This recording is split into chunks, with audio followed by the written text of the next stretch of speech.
La verdad es que la actualidad política nacional está de lo más entretenido. Ya sabemos que el Partido Popular presentará enmiendas a los presupuestos generales del Estado que ellos mismos aprobaron cuando llegue el momento de aprobarlos en el Senado. Es una Cámara en la que tienen mayoría absoluta y sí, mantendrán algunas concesiones como por ejemplo la subida de las pensiones, pero impugnarán todas aquellas concesiones que le hicieron al PNV a cambio de obtener su voto favorable. Desde el PP consideran que el PNV les ha traicionado, ha roto el acuerdo y que por tanto pueden cambiar las cosas. La verdad es que de lo más entretenido será ver cómo desde el Partido Socialista defienden con ahínco esos presupuestos que tanto criticaron en su momento. Mientras tanto, seguimos todos a la espera de que Pedro Sánchez forme gobierno. Se da por hecho que su número 2, José Luis Ábalos, tendrá un puesto y se especula con la posibilidad de que sea vicepresidente del gobierno. También sabemos que a Josep Borrell se le ha ofrecido la posibilidad de ser el titular de Exteriores. También se habla de Margarita Robles para Interior o para Justicia, Carmen Calvo no se sabe bien para qué y Ángel Gabilondo seguramente para Educación. Estaremos a la espera mientras seguimos atentos al gobierno catalán, que parece bastante más tranquilo con la nueva situación política nacional. Seguro que Quim Torra está en disposición de exigir muchas más cosas de las que hubiera podido pedir al Partido Popular. Y un asunto que es de la semana pasada, pero que nos pasó desapercibido porque estábamos con todo este follón del cambio de gobierno, la sentencia de Alsasua. Resulta que los agresores que apalearon a los guardias civiles han sido condenados, sí, y a penas altas, pero por desórdenes públicos y no por un delito de terrorismo. Son asuntos que tendremos ocasión de analizar esta noche en Distrito Televisión. Bienvenidos a Los Intocables.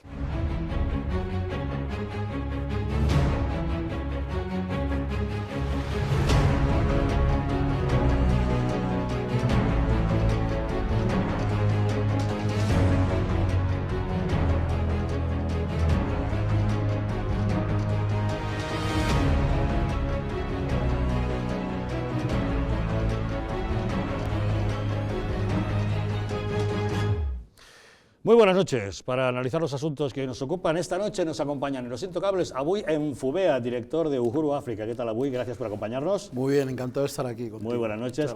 Alberto Rubio, director de The Diplomat in Spain. Gracias por estar con nosotros. Buenas noches. Buenas noches a todos. También con nosotros Marta Pastor, periodista. Muchas gracias por acompañarnos. Buenas noches.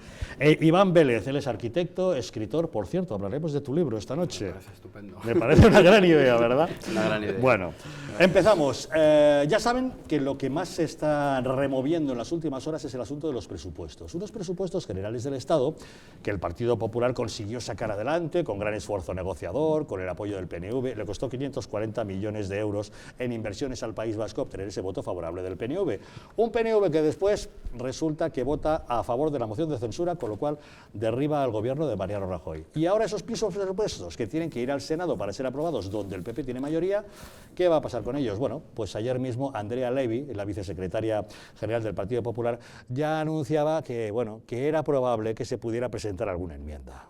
En estos momentos hay un plazo de enmiendas abiertas en el Senado, en el cual pues nuestro grupo, que además tiene mayoría absoluta, pues puede introducir las enmiendas que crea oportunas, pero yo insisto, ¿no? Los que son responsables de haber firmado esa moción de censura para aupar a Pedro Sánchez a la Moncloa con los votos de los independentistas, pues entiendo que también serán responsables de asumir las responsabilidades que la política del señor Sánchez a partir de ahora conlleve. También José Manuel Barreiro, el portavoz del PP en el Senado, ha dicho que ellos, el PP, mantienen sus compromisos, pero que claro, es que el entorno político ha cambiado. Y ha dicho además que era interesante solicitar incluso una ampliación del plazo para presentar enmiendas, que tenía que haber terminado a las 6 de esta tarde. La verdad es que las cosas parece que efectivamente han cambiado. Vamos a pedir hoy mismo, ahora de manera inmediata, una ampliación del plazo de presentación de enmiendas a los presupuestos generales del Estado, que como ustedes conocen finaliza esta tarde a las 6 de la propia tarde.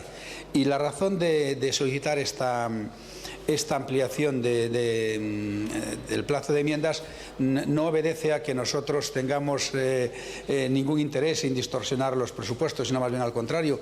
Nosotros vamos a mantener nuestra coherencia, vamos a mantener nuestro compromiso y la responsabilidad que esto implica en la aprobación de un instrumento fundamental para articular la política económica como son los presupuestos, pero sí que es obvio que se está dando un entorno político totalmente diferente. La verdad es que quien tiene un papelón en este momento es el nuevo presidente del Gobierno, Pedro Sánchez, que ha venido a reconocer que igual se encuentra con la obligación de tener que gestionar unos presupuestos que él no ha apoyado, a lo que añadimos, no solo no ha apoyado, sino que incluso había criticado tan abiertamente.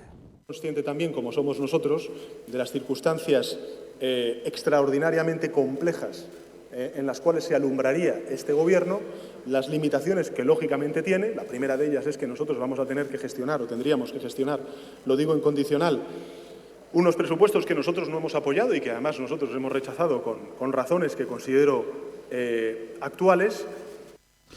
Y desde Ciudadanos, Albert Rivera, la verdad es que lo único que le ha faltado ha sido reírse de Pedro Sánchez, al que ha dicho que, bueno, que le sorprende ver cómo los va a tener que defender ahora después de cómo se había opuesto a ellos. Lo que sí me ha sorprendido y me ha confirmado lo que leí en aquella portada del Mundo, que el señor Sánchez efectivamente le está haciendo el boca a boca al Partido Popular. El señor Sánchez ha dicho aquí, literalmente ha defendido las bondades del Gobierno del Partido Popular, ha defendido los presupuestos de Ciudadanos, a que son buenos los presupuestos de Ciudadanos con el Partido Popular. Por tanto, señor Sánchez, sí, efectivamente nosotros, esos presupuestos que negociamos en septiembre, por cierto, y ustedes estaban en el no es no, son los mismos presupuestos que usted dice que hay que aplicar. ¿Quién tiene un problema? ¿Usted, que no cree en esos presupuestos, o nosotros, que los hemos defendido? El problema lo tiene usted. Había hasta un poco de retintín, ¿no?, en las palabras de Albert Rivera. Marta, ¿qué te parece? Situación curiosa, ¿eh?, la que vamos a ver en el Senado. Bueno, la situación es curiosísima. A mí no me parece una anomalía. Lo primero que hay que ver es que esto forma parte de la normalidad. Yo creo que es un ejercicio importante pasar por este trance. ¿Por qué? Pues por algo fundamental. O sea, hemos hecho la transición y han pasado cosas. Es como cuando aplicamos el artículo 155. La gente se echaba las manos a la cabeza y decía, ¿pero cómo va a pasar esto? Bueno, pues el artículo 155 está dentro de la Constitución, es un artículo normal y corriente, como el resto de los que hay ahí. Bueno, previsto para situaciones excepcionales. Hay gente que ha dicho que se quedó corto, que tenían que haberlo apretado más. Bueno, está ahí, se puede aplicar y no pasa nada. Y hay un mecanismo que se llama moción de censura. La moción de censura es algo que está ahí dentro de los resortes de la Constitución y que se aplica. Y que los gobiernos se ganan y se pierden en las urnas, y los gobiernos debemos aprender a partir de ahora que se ganan y se pierden en los parlamentos. Y no pasa nada porque yo que soy una gran defensora de la Constitución, creo que hay que trabajar con ella y hay que desarrollarla, y esto forma parte del ejercicio de la transición que creo que todavía no está acabado. Bien, bueno, pues dicho esto, esto produce, claro, una situación que estos señores que se dedican a la política y que viven de esto, son profesionales de esta historia, pues que tienen que embridar y que tienen que gestionar. Yo cuando los escucho me llama poderosamente la atención una cosa. Hablan de los presupuestos como si los presupuestos fueran suyos. Es decir, como si fuera su dinero. Los presupuestos del PP, los presupuestos de Pedro Sánchez, los presupuestos de Rajoy. A mí me produce un poco de urticaria, porque lo que está claro es que estos señores están gestionando un dinero que es dinero público, que están trabajando con él, y que lo que no pueden hacer es, como hacen con otras cosas, utilizar resortes de vida tranquila y democrática y de gestión para sus, vamos a decirlo, efectos personales, para sus temas personales, para sus cuitas políticas. Marta, que no eres partidaria de que ahora el PP presente enmiendas a esos presupuestos que antes había defendido. No soy partidaria, no es exactamente eso, no es que no sea partidaria o sea partidaria. Yo creo que esta gente que tanto hablan todos de diálogo, el PSOE le gusta muchísimo hablar de diálogo, el PP también ha hablado mucho de diálogo y tal. Yo creo que esta situación los invita a hablar y deberían sentarse, porque aquí y hablar y escucharse unos a otros, porque lo de la escucha lo hacen poquísimo. Y aquí hay una situación bastante complicada ahora mismo, donde se dan las circunstancias más claras para trabajar en coalición los dos partidos que tienen más votos de los ciudadanos en este país, que son el Partido Popular y el Partido Socialista Obrero Español. Bueno, eso es lo que dicen las urnas, y eso es lo que dicen ya. Buen momento para que se entiendan, claro, ha sido a buscar. Pero es que de esto no, pero esto es un problema de las personas, no de los partidos, y además de la situación, porque el problema territorial, por ejemplo, está ahí. ¿Y por qué está ahí el problema territorial? Porque han sido incapaces de sentarse y hablar juntos el PSOE y el Partido Popular. Volvemos a ello. Iván, ¿cómo lo ves? Bueno, muy entretenido, desde Pues luego. claro, divertidísimo. Quiere decir que un partido que presenta, el PP en este caso, unos presupuestos y el PSOE, antes de acceder al poder, los critica y los vota en contra, y que luego se da completamente la situación contraria, pues es una cosa entretenida. Y entonces el trasfondo de este entretenimiento es, pues una vez más, la evidencia de que el Partido Nacionalista Vasco, fiel a sus principios, y además con todo el descaro, lo dijo Aitor Esteban con ese discurso cristalino que hizo el viernes demostrando tener sobre la mesa la baraja totalmente abierta, pero sabiendo que se trata de intentar vampirizar a la nación española, como llevan haciendo desde que operan en la legalidad actual, constitucional. Bueno, pues lo que está claro es que el PP ahora diciendo que va a enmendar o que va a intentar modificar sus propios presupuestos, y el PSOE diciendo que los va a apoyar, pues demuestran que lo que están es mercadeando con la nación. Yo creo que eso es una cosa evidente y es muy interesante que así sea. Y ojalá en estas contradicciones quien saliera fortalecida fuera la propia nación, porque desde luego lo que no nos interesa a los españoles es que los proyectos de secesión, que no otra cosa es lo que defiende el PNV y los de los lazos amarillos, pues sigan adelante. Entonces, bueno, vamos a ver si Entonces, la cosa ese lado es el bueno. Si claro. ahora retiran las prebendas que le habían dado al PNV por apoyar, ahora se las retiran, sale ganando el pueblo español. Sí. El problema es que no salgamos salpicados por otros Claro, asuntos. y el problema es que no volvamos a quedar enredados en la partitocracia está tan corrupta en este sentido que padecemos desde hace 40 años, que esa es mi crítica de fondo, claro. Abu, ¿y qué impresión te da? Bueno, yo viendo a Andrea Levy, su expresión me recuerda a lo que hacíamos los del Atleti cuando perdimos en Lisboa, aquella final tan desastrosa del Cholo, y decíamos, no, es que ha sido culpa de... Claro, ha sido... porque es que... No. Como bien ha dicho Marta, hay una Constitución que se ha aplicado y el Partido Popular tuvo mucho tiempo para evitar lo que estaba pasando. Es más, se veía venir que eso iba a pasar. Y a última hora la incongruencia está la siguiente: si el Partido Socialista es incongruente cuando tiene que defender unos presupuestos que ha criticado, entonces ahora el PP va a evitar que haya penaltis para que el partido no se juegue, o sea, totalmente más incongruente todavía, porque dice Andrea Levy, y además lo dice de una forma fina, vamos a ver si hay alguna enmienda, como dando por hecho que ella no conoce ni los presupuestos, ni son de su partido, y que supuestamente alguien va a poner algún tipo de zancadilla. Yo creo que es muy congruente por los dos partidos, pero sin embargo yo creo que el Partido Popular de alguna forma está recibiendo parte de una estrategia bastante errónea, que era dejar pasar todo, hasta que el momento es que, claro, las mayorías, no estamos en un sistema presidencialista, sino en un sistema parlamentario, donde hay mayorías parlamentarias que te echan o te ponen en el poder. Y eso se lo pueden decir Adolfo Suárez, o pueden decir otra gente que en su día ha estado en esa tesitura. Y yo creo que alguien le debió aconsejar mal a Rajoy, alguien le debió decir a Rajoy: tú no te preocupes, que tú eres como Fernando VII, que cuando tú vuelvas la gente dirá: majestad, aquí los que se vanaglorian de no leer, no pensar y no decir nada. Y al final del todo, todos los que estaban alrededor de Fernando VII, empezando por el PNV, que se ha dicho aquí, que ha hecho, ha cogido las alforjas y el dinero, ha dicho: chao, traí que te vi, y se ha ido.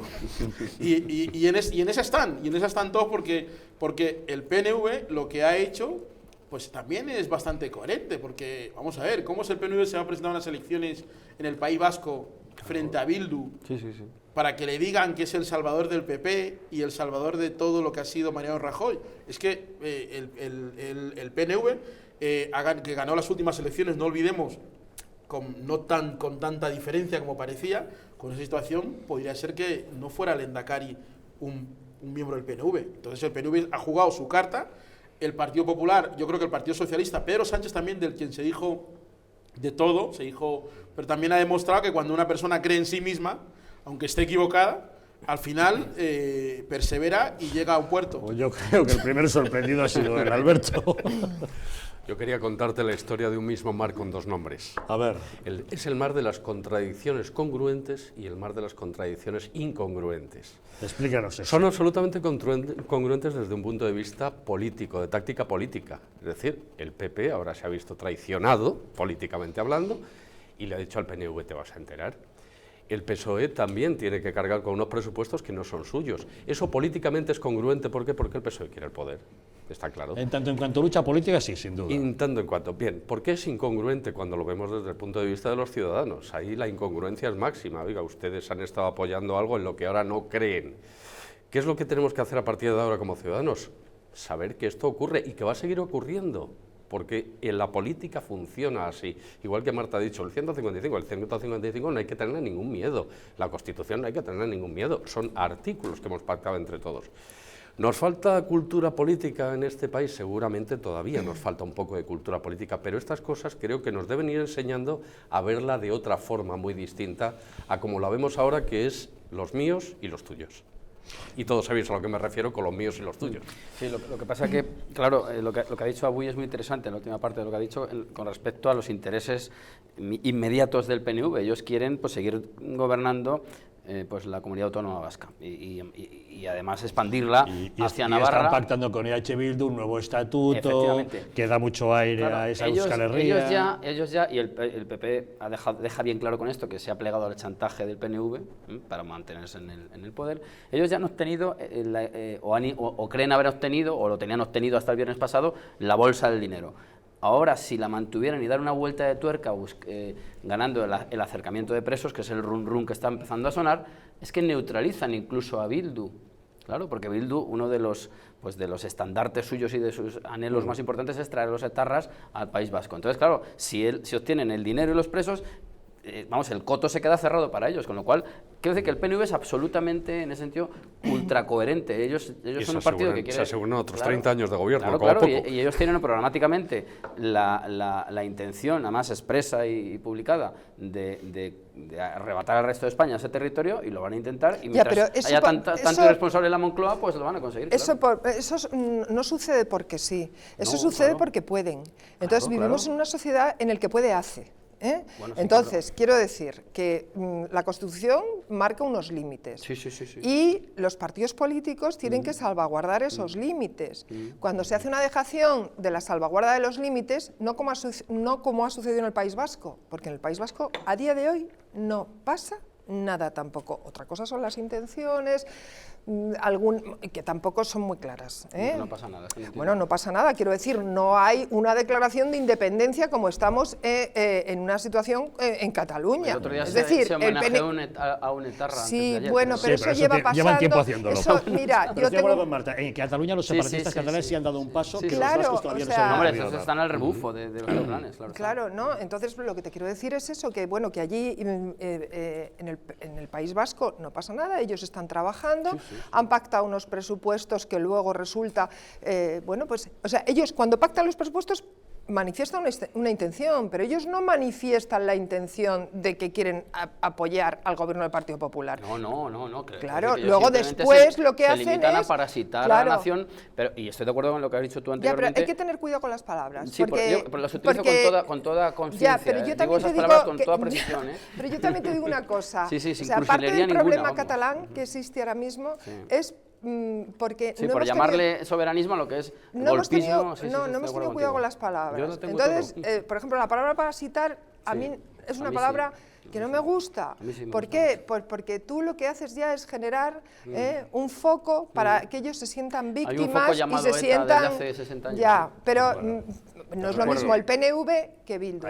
De hecho, los separatistas catalanes se sienten víctimas simplemente cuando aplicas la ley contra ellos. Ya, bueno, pero ese es el juego, ¿no? Pero que si luego encima tú les avivas ese victimismo llamándoles tal o cual, yo creo que no.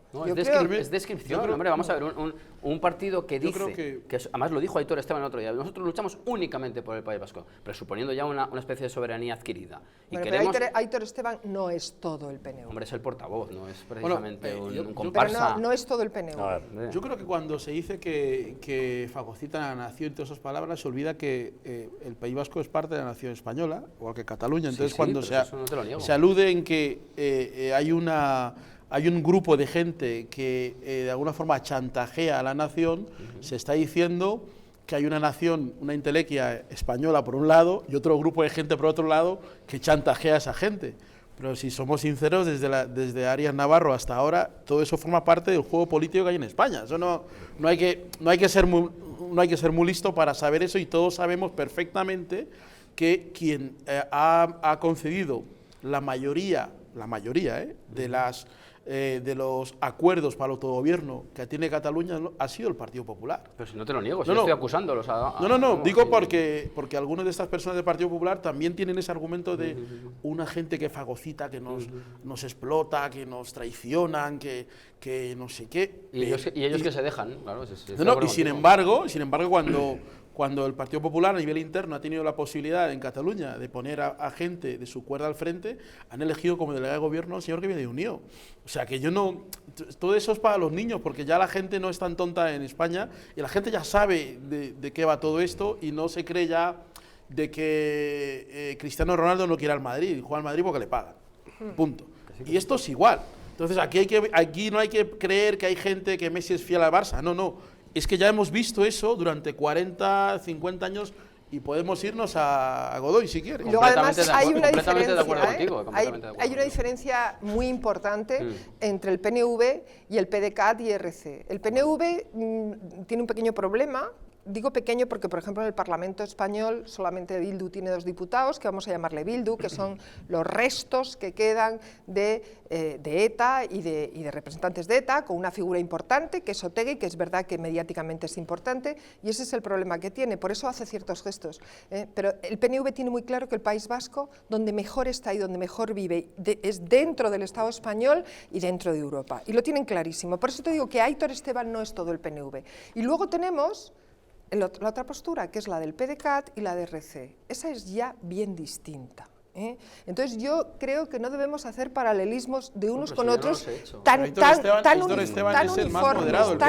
uniformes. En ese asunto yo de todas formas os recordaría que no hace tantos años, cuando la violencia de ETA estaba en su punto más alto, todos decíamos, estos vascos están locos, con perdón el símil a las Gasteiz. Esos vascos, no todos esos vascos están locos.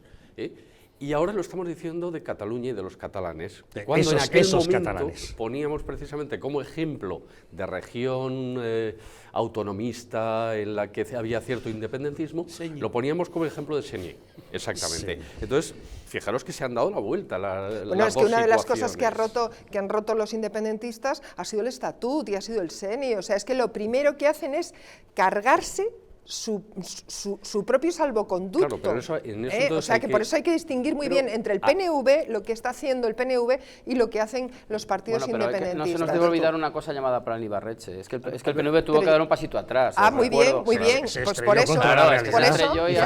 Y han estado en la enfermería un tiempo. Y os recuerdo también, por volver a antecedentes históricos, que por supuesto hay que tener sobre la mesa, el viejísimo proyecto Galeuscat, es que sigue funcionando a pleno pulmón. Es que no hay que ser tan ingenuo. Claro, ¿quién le hace avanzar? Pues el que tiene fuerza en ese momento.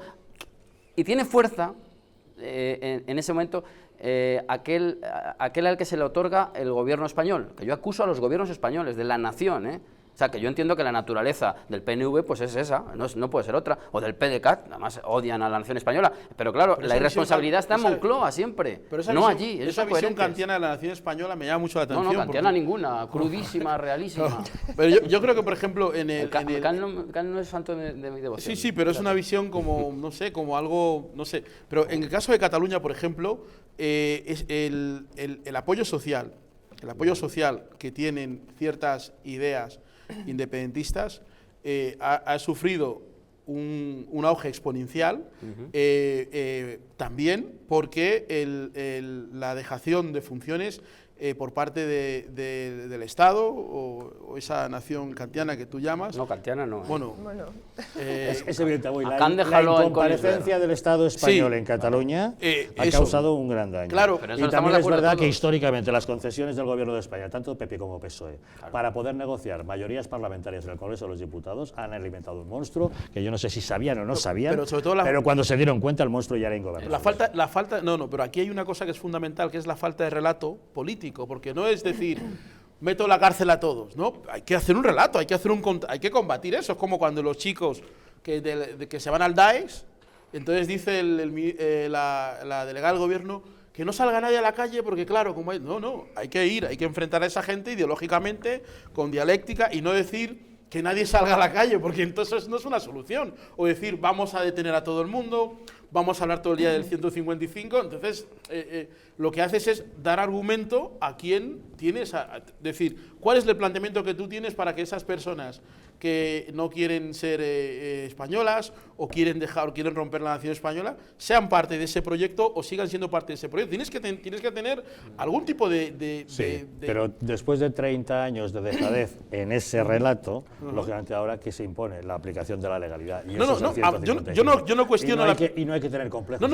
Yo no cuestiono eso. Lo que digo es que aplicar la legalidad, como se ha visto, no le ha sido suficiente a Andrea Levy y a los demás para llegar a los penaltis. No ha sido suficiente que no han llegado ni siquiera al córner. No ha sido suficiente porque, claro, aquí porque pasan... se ha aplicado de aquella manera. Claro, porque pasan cosas curiosísimas. O sea, cuando se aplica el 155, pues es, o sea, la sensación que tienes como periodistas, los estás viendo a todos y dices tú, me voy a leer mejor el 155 porque es que debe decir algo gravísimo y muy, no sé, algo terrible. Y me lo vuelvo a leer y me leo las interpretaciones que hacen los distintos constitucionalistas sobre ese artículo y tal, y es un artículo de salvaguardia y ves que no pasa nada. Pero me pasó exactamente lo mismo mientras escuché la moción de censura. Me pasó exactamente igual.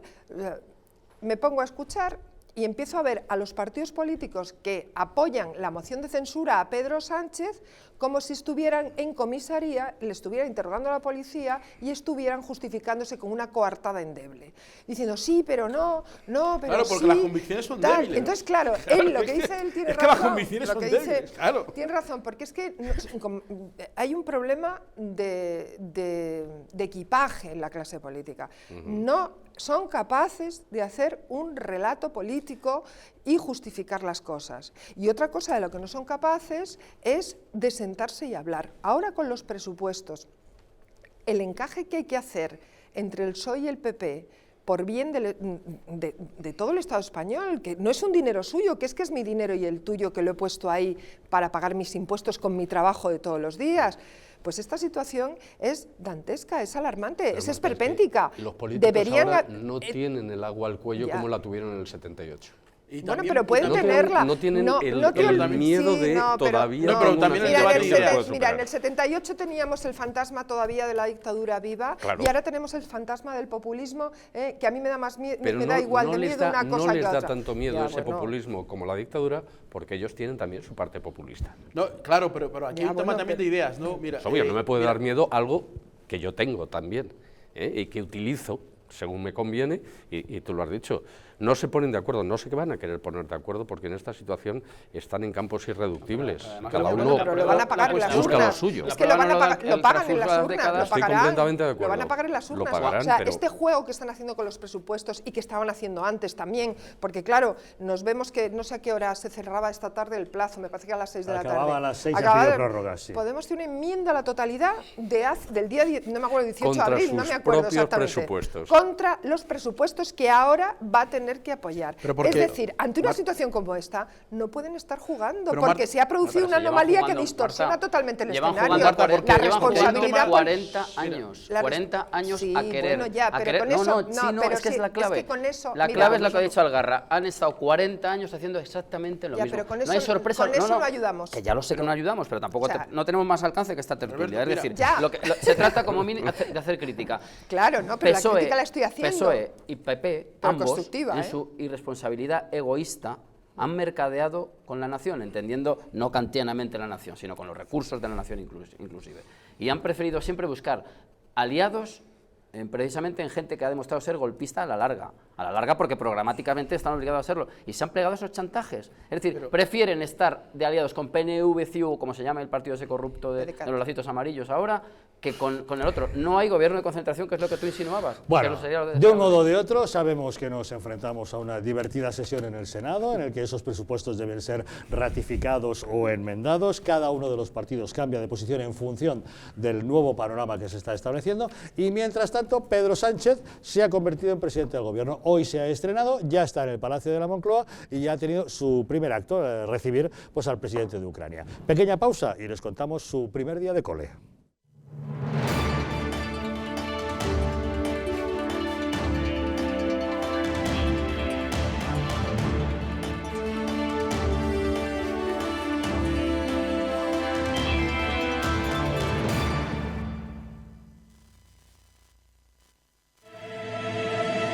El que no ama a su patria, no ama nada. Grandes traidores a España, desenmascara a los Judas que la historia ha convertido en héroes. Un pueblo puede sobrevivir a sus enemigos, pero no a la traición de sus gobernantes. ¿Por qué en nuestras escuelas los más infames, genocidas, racistas y sediciosos son venerados como auténticos héroes? ¿Por qué personajes que pretendían el exterminio de los españoles son homenajeados con plazas, calles y colegios en España? Desmontaremos una por una las falacias de la falsa leyenda negra. Un libro que descubre a los traidores que cambiaron para siempre el rumbo de nuestra historia. Porque solo conociendo a los traidores del pasado podremos identificar a los enemigos del presente. Nadie sabe que la estoy usando. Es genial. Puedo hablar con la gente y no sentir vergüenza. Sé que necesito un dentista, pero no tengo el dinero. Ahora puedo poner mi mejor sonrisa. ¿Te avergüenzas de tus dientes rotos, partidos y de los que te faltan? ¿Escondes tu sonrisa porque te avergüenzas de las fisuras y grietas desagradables? ¿Te gustaría tener más confianza en tu sonrisa, pero no puedes permitirte las costosas reparaciones dentales? Te presentamos Perfect Smile, la increíble e instantánea funda de carillas reutilizable y extraíble que te proporciona el aspecto de unos dientes perfectos, con los que volverás a estar orgulloso de sonreír. Perfect Smile se adapta perfectamente a tu dentadura. El secreto es su microplaca de polipropileno súper cómoda. Simplemente empápala en agua caliente, presiona sobre la capa superior de los dientes y verás que se ajusta perfectamente sobre ellos. Ahora, tener una sonrisa perfecta es tan fácil como 1, 2, listo.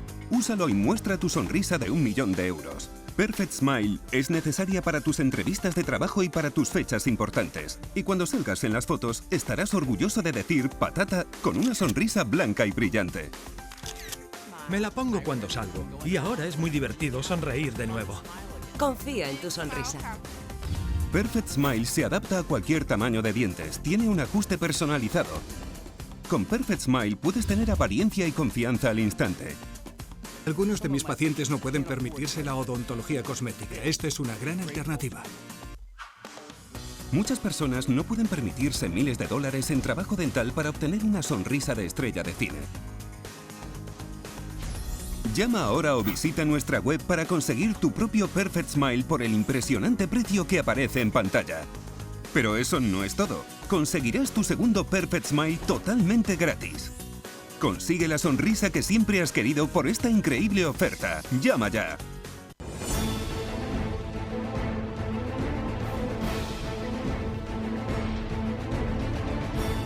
Si la España nación de naciones va a llegar. Visca Cataluña, lliure y soberana. Diré que yo soy el endacari más peligroso para sus intereses. Independiente en forma de república. Todos estos que acaban de ver hablan mucho, muchísimo, posiblemente hasta demasiado en el resto de canales. Y se les hace una crítica, pero pequeñita. Aquí va a ser al revés, en Distrito TV va a ser al revés. Aquí ellos van a poder hablar, por supuesto, pero la crítica va a ser mucha, muchísima, va a ser tremenda. ¡Hala!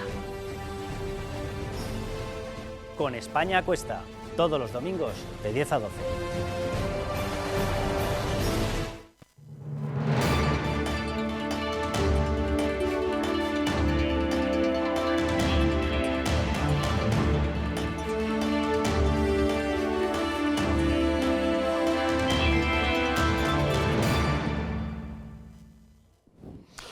Bueno, pues Pedro Sánchez ya es presidente del Gobierno, ya está en el Palacio de la Moncloa, ya se ha estrenado esta mañana heredando la agenda que tenía Rajoy y recibiendo al presidente de Ucrania.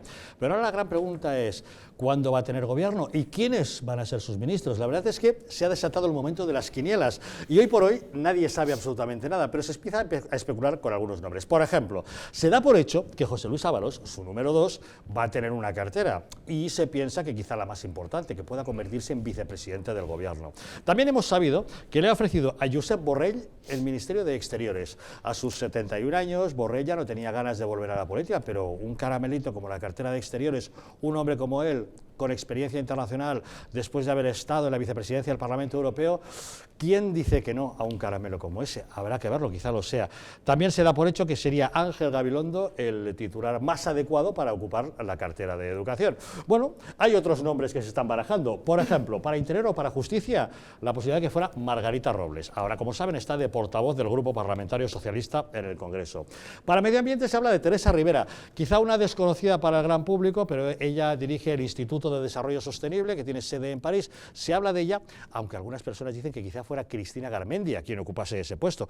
Y también se habla constantemente de Carmen Calvo.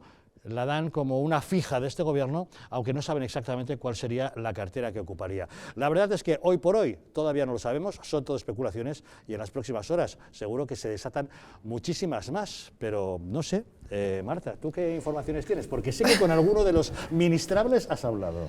Bueno, yo te puedo decir que bueno, a estas horas Jordi Sevilla no va a estar... A estas horas hoy... Jordi Sevilla no de momento. No de momento. Hoy, porque ya sabes que la política es el arte de lo posible y también de lo probable. Entonces, bueno, Jordi Sevilla, por ejemplo, no va a estar. Suenan nombres de pronto que reaparecen, como el nombre de Cristina Garmendia, que vuelve a sonar Quizá fuerte. para Medio Ambiente. Quizá para Medio Ambiente, sí. Aunque se está hablando de Teresa Rivera, también podría ser. Y luego, por supuesto, bueno, lo de Gabilondo yo también lo voy a poner en cuarentena, porque desde luego vestir un santo para desvestir otro me parece peligrosísimo. Yo creo que en la Comunidad de Madrid con Gabilondo tienen bastante organizada la situación. La sustituta Gabilondo obviamente sería Cristina Narbona, que desde luego ya no sería una persona con la marca que trae Gabilondo de independencia y de, bueno, ya sabes, un hombre de todos, tal, aunque esté trabajando para el Partido Socialista. Entonces yo creo que desvestirían un santo importante. Entonces yo no veo tampoco a Gabilondo ahí tan seguro. Tan seguro. Lo de Borrell, ¿qué impresión te da? Hombre, lo de Borrell... Eso pinta que sí podría ser, ¿no? Lo de Borrell es una tentación, ¿verdad? Porque es un ministerio que te implica, pero no te implica tanto. Es un hombre que va a estar en Europa, en Hispanoamérica, abriendo mercado en China, es otra historia. Parece como más limpio, los de exteriores siempre parece como que están... A ver, nuestro experto en diplomacia, Alberto. Yo hoy lo miraría desde otro punto de vista. Borrell le puede hacer falta, y mucha, a Pedro Sánchez. Borrell le puede sacar muchas castañas del fuego en el Ministerio de Exteriores.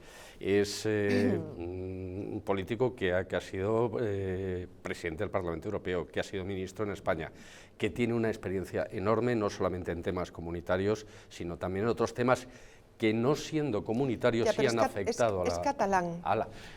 ¿Y eso mucho mejor? No tiene nada de malo. Añadamos tiene algo positivo. En este momento es algo positivo. Es catalán y además es catalán activista pro-español. Mira, yo eso... Le escuchamos. Más bien yo me acuerdo de la manifestación, yo estuve en la histórica manifestación de Barcelona, multitudinaria. Bueno, tan histórica, ¿no? Porque habló Borrell y... No, es que precisamente a mí no me gustó lo que dijo Borrell, lo tengo que decir claramente, ¿no? Pero para lo que busca el PSOE, según creo, pues yo creo que sí se ajusta. Es un hombre absolutamente europeísta, y como en Europa el europeísmo pues es una religión, a pesar de que en Europa es donde están ahora mismo acogidos todos los golpistas, pero bueno, como esto es un mito inderribable, de momento, pues yo creo que Borrell les puede venir muy bien. Por otro lado, efectivamente, como ha sido beligerante contra el catalanismo, pues bueno, puede servirle en ambos flancos. Y entonces sí ahí sí que me encaja. De todas formas, Borrell. No es la principal o la máxima importancia de Borrell ser catalán o no. Eso es como si estuviéramos recordando permanentemente que el gallego es Rajoy o que el riojano es Sábado. Ya, pero que es catalán, activista pro-español. Sí, pero no hay que centrar el tema en eso. Lo que hay que centrarse en su capacidad para mover un ministerio que tiene uno de los mayores presupuestos. Eso también es kantiano, entre otras cosas, a través del ICE. Sí, eso también es kantiano. Vamos a ver, en este momento, Josep Borrell, ser catalán es la mejor carta que tiene.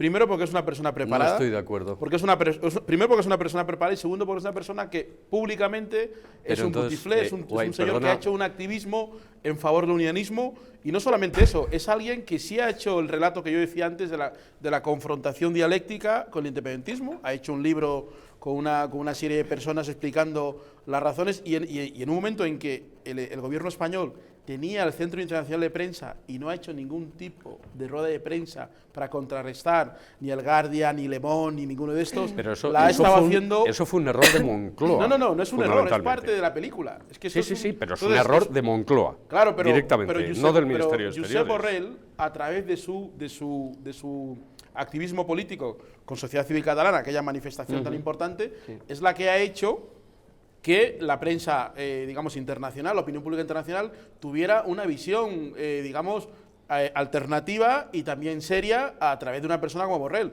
Si yo fuera el actual presidente, por supuesto que tendría a Borrell como ficha para explicar a nivel internacional las cosas que no se han explicado y por lo menos para dar la imagen de lo que se está haciendo ahora no era un paripé, sino que vamos en serio. Yo creo que Borrell allí cumple la faceta y yo también pondría también entre los ministrables a Íñigo Errejón para que acabe de irse ya al PSOE definitivamente y termine de matar a Podemos. O sea, para captarlo, ¿no? Un movimiento de captación, ¿no? Como hizo en su día López Garrido y Cristina Almeida, ¿no? Ábalos ha dicho que van a tener un gobierno monocolor. Eso ha dicho. Bueno, perdón, no ha dicho eso. No ha dicho eso. Vamos a ver, porque a mí las palabras me gustan mucho y no ha dicho eso exactamente. Ha dicho, vamos a tener un gobierno de tintes socialistas. No del PSOE. Claro, pero el socialismo es una cosa muy laxa. Socialista. Se entendía que iba a ser un gobierno de socialistas con algún independiente. No, pero es que lo que ha dicho ha sido eso, de tintes socialistas con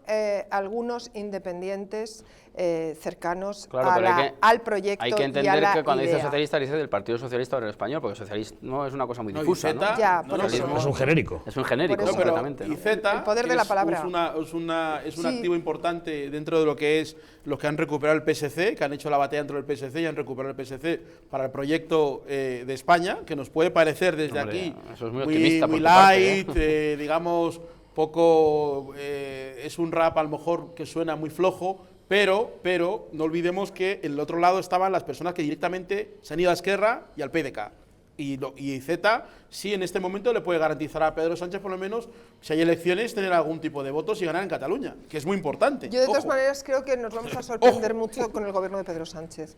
Yo creo que de esta quiniela que hemos puesto aquí encima, solo ¿No nos toca ni la pedrea o qué? Yo creo que dejaría a José Luis Ábalos, obviamente, porque algo que tiene que darle, a Margarita Robles porque le viene muy bien sacarla del grupo parlamentario, porque claro, siempre ha sido un problema Margarita Robles en el grupo parlamentario y dejar a Simancas, que será probablemente el portavoz del grupo parlamentario o el que va a controlar el grupo parlamentario y entonces claro, como ministra de Justicia, pero yo los demás no me atrevería ni siquiera con Carmen Calvo. Yo creo que el gobierno que va a hacer nos va a sorprender mucho, igual que nos sorprendió la aparición en su momento, ahora no nos sorprende, pero nos sorprendió la aparición de Ángel Gabilondo en un momento determinado como candidato a la Comunidad de Madrid. Y fue eso totalmente sorpresivo. Vamos a añadir una variable más. Y luego además hay otro tema, que es que el Partido Socialista Obrero Español, como bien sabéis, no es una cosa compacta. Es una cosa también... El Partido Popular sí, ¿no? No, tampoco. Pero estoy hablando del PSOE, luego si quieres hablamos del Partido Popular. Esquerra del PP. Pero es un partido muy dividido.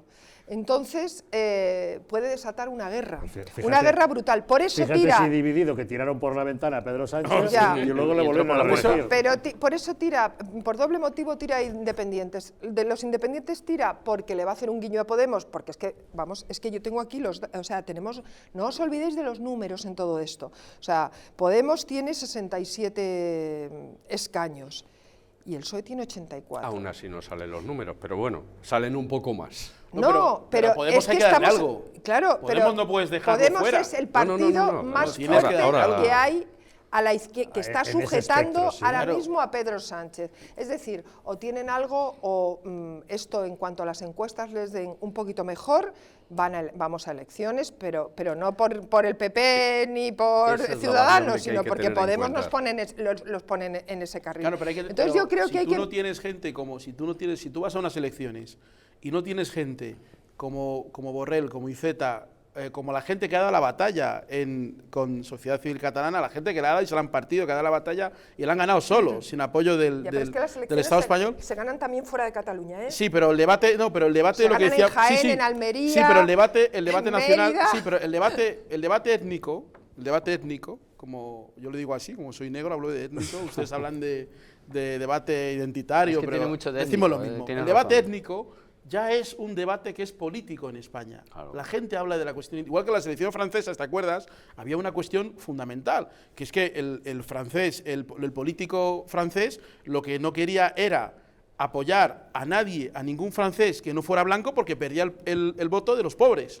Pues aquí es igual con el tema catalán. El tema catalán está en toda España, porque es un tema de toda la nación. Sí, pero entonces, no tanto, ¿eh? No focalicemos todo en toda la política de este país y lo que pasa en cada uno de los pueblos y en las ciudades, que vamos a tener las municipales y las autonómicas, y en Almería, en municipales y en autonómicas, les importa un bledo lo que está pasando en Barcelona, en Tarragona, Lérida o Gerona, o sea, que no podemos focalizar todo eso ahí. Ahí pasan cosas, y yo no creo que el gobierno que vaya a hacer Pedro Sánchez sea un gobierno focalizado solamente en el problema catalán, porque el problema catalán pero tampoco Marta, si Ciudadanos ha dicho que su estrategia, si Ciudadanos ha dicho que su estrategia de oposición va a ser 32, lo mismo, entonces 32, va a ser lo mismo. 32 bien, diputados. sí, pero mediáticamente aquí cada uno ojo, tiene el peso que le dan las urnas. Sí, pero mediáticamente. No, mediáticamente ya veremos. Mediáticamente ahora ha estado mucho en los medios. Pero si hay una ministra había que sacarlo. Pero si una ministra de Theresa May estaba inflando los datos de inmigración y ganaron para dar miedo a la gente.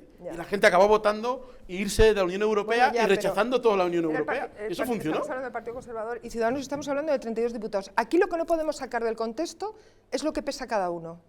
Y son, pues eso, este pesa muy poquito, pero el debate pesa mucho, y Podemos pesa muchísimo más que Ciudadanos, y tiene un poder muchísimo más alto. Ya veremos si tiene cabida en el gobierno o no la tiene, esa es una de las grandes preguntas. Insisto, de todas formas, en el contexto y en que estamos hablando de un gobierno del PSOE como si fuera un gobierno recién salido de las urnas y con una perspectiva de 4 años. Ni ha salido de las urnas, que eso no es problema, es absolutamente democrático, pero lo segundo es que puede tener en vez de 4 años, 4 meses o 4 semanas. Bueno, ellos quieren tener 2 años, pero veremos si aguantan. No, pero ya dijeron ayer, una cosa es querer y otra poder. Ya dijeron ayer que no, o esta mañana, que ya uno se pierde con tanta noticia, que no van a agotar la legislatura. Es decir, que los dos... Bueno, sí, eso quiere decir que un mes antes convocas, bueno, eso tampoco es ninguna garantía de nada. Pero es por reforzar un poco lo que él decía, que no es lo mismo que te ofrezcan aunque las carteras le gustan a todo el mundo, por supuesto, 2 años que 4 años... y 2 como tope, es decir, que también efectivamente estoy de acuerdo contigo, Marta. Bueno, mira Román Escolano. Efectivamente, estoy de acuerdo contigo en cuanto al peso que tienen los escaños de cada uno de ellos, porque aquí muchos creen hacer política con las encuestas. No, los escaños son los que se tienen hoy. Ya veremos en las siguientes. Y por cierto, ya veremos las encuestas dentro de poco, porque creo que van a cambiar bastante.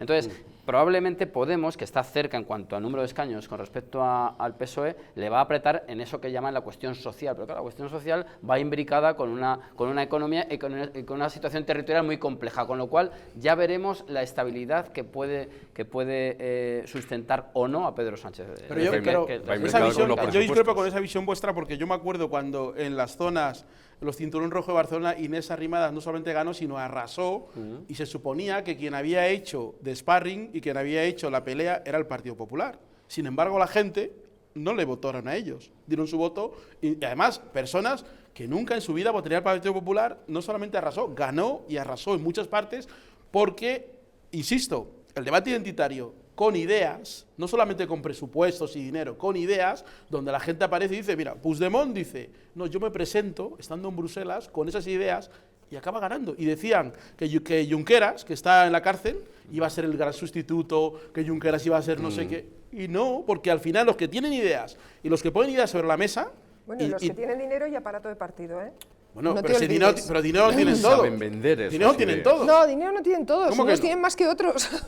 Mira, por ejemplo, Podemos mismo coge, se suicida, pone a Xavi Domènech, que es lo más peor que hay para la comunicación, habla como un catedrático de Harvard, nadie entiende eso. Entonces la gente dice, bueno, Inés Arrimadas, no sé lo que dice, pero parece que lo que dice a mí me afecta en algo. esa gente cambia su voto y vota a esta gente. ¿Qué tiene que ver eso con la situación de Pedro Sánchez? No, lo que estamos diciendo es que el problema que vosotros le ponéis es que el tema del voto se va a sustanciar al margen de la cuestión identitaria de las ideas y que los escaños es lo que va a determinar. Ya, pero para nada. Es que lo que te digo es que tú focalizas, Ronald Reagan, 1980. Tú focalizas todo el tema en Cataluña. Y la cuestión identitaria. He hablado de identitaria, no solo Cataluña. Sí, bueno, España está en un proceso. Hay aquí un libro que ha escrito un señor y todos esos libros no vendrían si no hubiese una cuestión que tuviera que ver con la identidad de una nación que se siente. Ese es un factor importantísimo. Pero tú ten en cuenta una cosa. Ahora mismo este gobierno, creo yo, esto es hacer de adivino y nos equivocaremos seguro. Este gobierno o pone el acento en la cuestión social o no sé qué puede aportar, porque precisamente el PSOE y Ciudadanos son los que limaron las aristas del posible 155 más beligerante. No estamos en la universidad, es una cuestión de catedráticos, estamos hablando de la vida real de la política. Calma. No estamos en una cátedra académica, esto es algo real. La realidad no es así. No puede hacer otra cosa.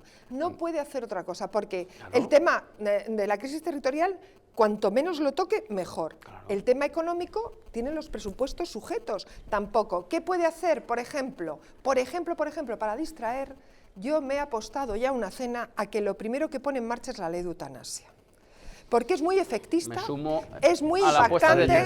Leyes ideológicas, sí. Claro, es muy impactante, enfoca el tema y de momento no. No, eso es la ley Mordaza es deshacer. Yo estoy segura que empieza por una cosa de ese estilo, de carácter social, que impacta mucho, en el que da mucho para hablar y salir en los medios y desvía totalmente la atención. De hecho ya la pusieron, de hecho ya estaba en marcha. Porque además la ley Mordaza no es algo que le pueda dar votos. Bueno, la ley Mordaza la hará a lo mejor después, pero es mejor hacer que no deshacer. Le puede dar mucho más votos, por ejemplo, recuperar la financiación para la ley de dependencia, si es que puede, si es que los presupuestos se lo permiten. De dinero no podemos hablar. De dinero no podemos hablar. Tenemos que hablar de cosas que no cuesten Marta, y que no generen conflicto. De dinero no pueden hablar porque han entrado con el presupuesto ya atado. Es que claro, son las condiciones que él ha aceptado de partida. Dentro de ese presupuesto todavía tienes pequeños márgenes. Estás llegando a donde. Entonces, cuando el dinero está atado, posibilidades las ideas. Estemos atentos al miércoles porque estoy segura que sus ministros y ministras nos van a sorprender mucho.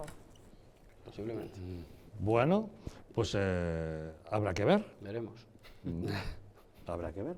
Muy bien, estamos hablando de lo que le pasa al Partido Socialista, de cómo va a formar gobierno, pero ¿qué le va a pasar al Partido Popular? Ha llegado el momento también de, bueno, ya sabéis que Mariano Rajoy en principio dice que quiere seguir como diputado, que quiere ser el líder de la oposición, pero dentro del Partido Socialista hay un cierto descontento que a lo mejor está esperando que llegue el momento del revulsivo, ¿no? Claro. De la gran catarsis, de a lo mejor de un congreso extraordinario para escoger a un nuevo líder. ¿Tú te acuerdas la semana pasada la tertulia? Yo solté aquí, yo no milito en ningún partido ni soy asesor de nadie, vaya por delante, pero yo puse sobre la mesa una posibilidad y es que ahora no puede ser porque ya se ha ido del gobierno, lo han echado. Es que precisamente, digamos, enhebrándonos con lo que tú hablabas hace un rato de Cataluña, es que una vuelta de tuerca del 155 liderada por el Partido Popular le hubiera hecho crecer, lo que pasa es que no esperaban el batacazo. ¿Qué quiero decir con esto? Que ellos están en disposición, precisamente también por lo que decía Marta, de su peso en el Congreso, de hacer una posición muy dura, que en cierto modo sería reconocer que lo han hecho mal en su acción de gobierno, pero bienvenido sea si es por el bien de todos. De todos modos, la verdad es que hoy Rajoy se lleva una satisfacción, porque una vez ya no es presidente del gobierno, le han venido a dar un dato absolutamente positivo acerca de su gestión. Hemos conocido los datos del paro registrado y resulta que la lucha contra el desempleo ha sido de lo más interesante.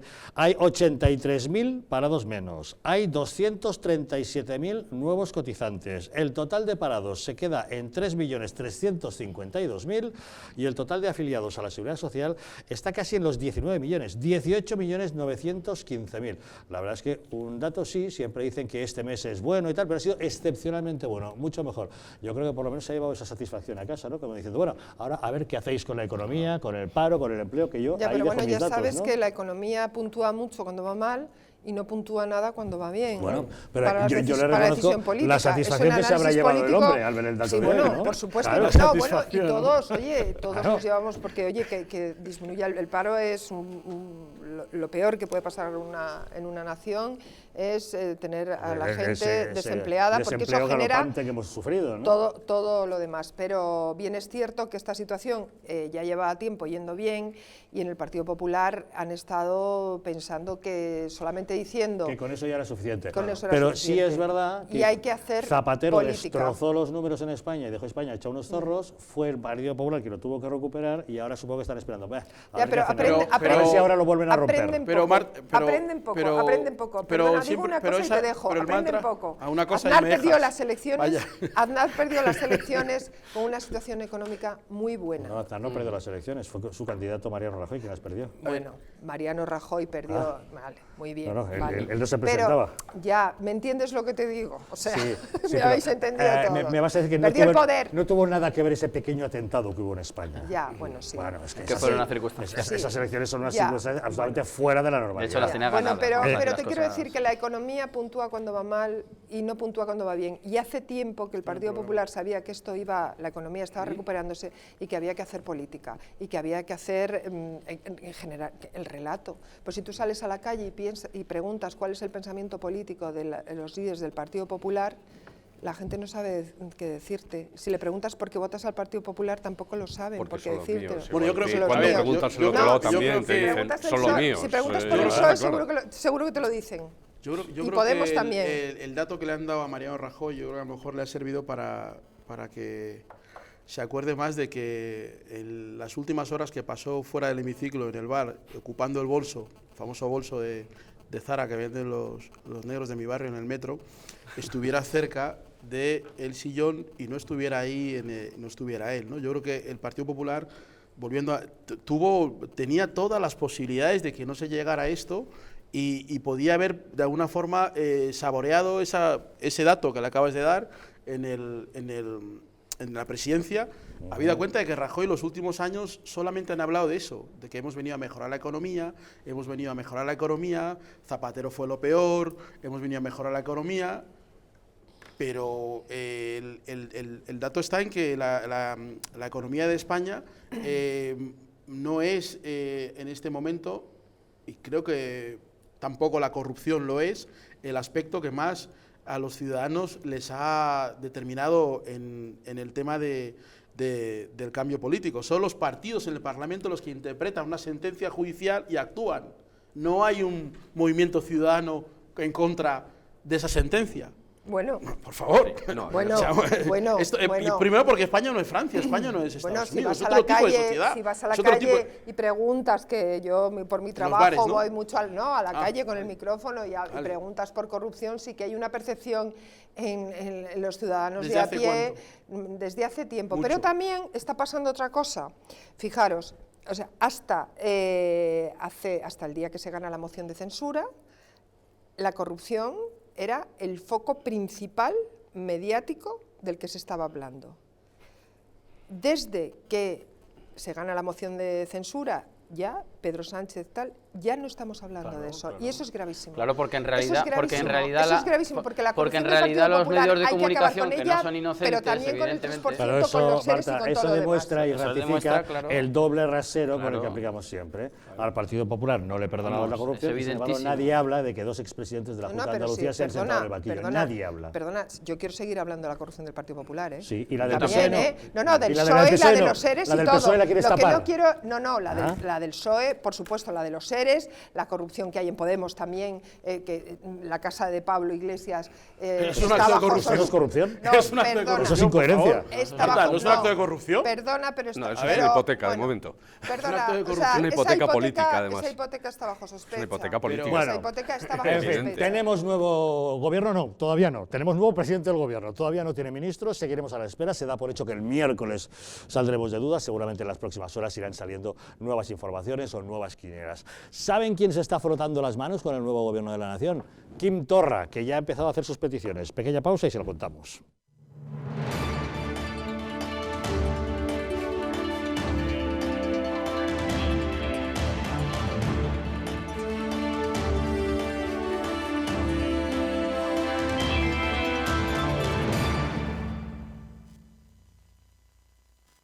La acumulación de cerumen y suciedad en nuestros canales auditivos causa incomodidad e incluso puede ser perjudicial para nuestra audición. Además, limpiar tus oídos con bastoncillos de algodón no es la solución. Según los expertos médicos, los bastoncillos de algodón son realmente un problema, empujando la cera a lo más profundo del canal auditivo e incluso causando daño al tímpano. ¡Au! Te presentamos el nuevo y revolucionario sistema de extracción SpinTip, la forma más cómoda y segura de limpiar tus oídos. Simplemente coloca el SpinTip en tu oído y quita la cera de una forma más segura y fácil que nunca. Deshazte de la cera con el sistema de extracción SpinTip, con suaves puntas de silicona que son fáciles de limpiar y pueden volver a usarse. Mi médico me advirtió sobre el riesgo de usar bastoncillos y decidí usar el sistema de extracción SpinTip. Ahora oigo mucho mejor, sé que funciona. Es increíble. La verdad es que oigo mejor después de usarlo. Me encanta. Los bordes de los bastoncillos de algodón pueden ser demasiado agresivos para el canal auditivo interno. A menudo provocan graves problemas de oído. Por eso, te aconsejamos SpinTip con su suave punta de silicona flexible. Tendrás que probar SpinTip para creerlo. Consigue ahora el sistema de extracción de cera del oído SpinTip, sin coste adicional, con 16 recambios de puntas higiénicas de silicona especialmente diseñadas, con un color distinto para que las podáis usar diferentes miembros de la familia. Pero espera, porque esto no es todo. Por ser una oferta especial de televisión, duplicaremos la oferta y ahora recibirás 2 sistemas de extracción de cera del oído SpinTip, incluyendo 32 recambios de silicona sin coste adicional. Tu audición no tiene precio, así que no la pongas en riesgo con bastoncillos de algodón. Di adiós a la acumulación de cera y al desperdicio de dinero gastado cada mes en bastoncillos de algodón. Mantén tus oídos limpios de manera segura y efectiva con el revolucionario sistema de extracción SpinTip. Llama ahora o visita nuestra web. ¿Se acuerda de la peseta? Parece que fue ayer cuando dejamos de utilizarla, pero han pasado ya 15 años desde que desapareció de nuestras vidas. Fue en el año 2002 cuando la sustituimos por el euro y pasó a convertirse en una pieza de museo. Ahora le ofrecemos la oportunidad de revivir muchos de sus mejores recuerdos y conocer parte de nuestra historia con esta increíble colección. Le ofrecemos esta colección única que reúne por primera vez todos los billetes de nuestra antigua moneda. Desde su primera emisión en 1874 hasta el último diseño de 1992. Hay una serie de personajes históricos, una serie de fotografías, grabados, que hacen que se reconozca la geografía, la historia, la cultura de este país, y eso simplemente con cogerse los billetes y ver el anverso y el reverso ya se da uno la idea de lo que ha sido este país en los últimos 150 años. Impresos en papel moneda y con efecto carteo, la colección está compuesta por 159 billetes restaurados digitalmente y fielmente reproducidos con la autorización del Banco de España, todos ellos presentados en un elegante libro archivador con textos informativos de las características y curiosidades de cada una de las piezas de la colección. Entonces, parece que el dinero tenía más valor. Se podían hacer más cosas. Mi primer sueldo fue de 2.500 pesetas al mes. El periódico valía 2 pesetas y con un billete de 25 pesetas me iba a los toros. Debido a la calidad de los billetes, yo creo que es una buena colección para regalar a mis nietos. Aproveche ya esta oferta exclusiva de televisión. Por el magnífico precio que aparece en pantalla, no deje pasar esta oportunidad única para hacerse con un pedazo de nuestra historia y rememorar parte de nuestras vidas.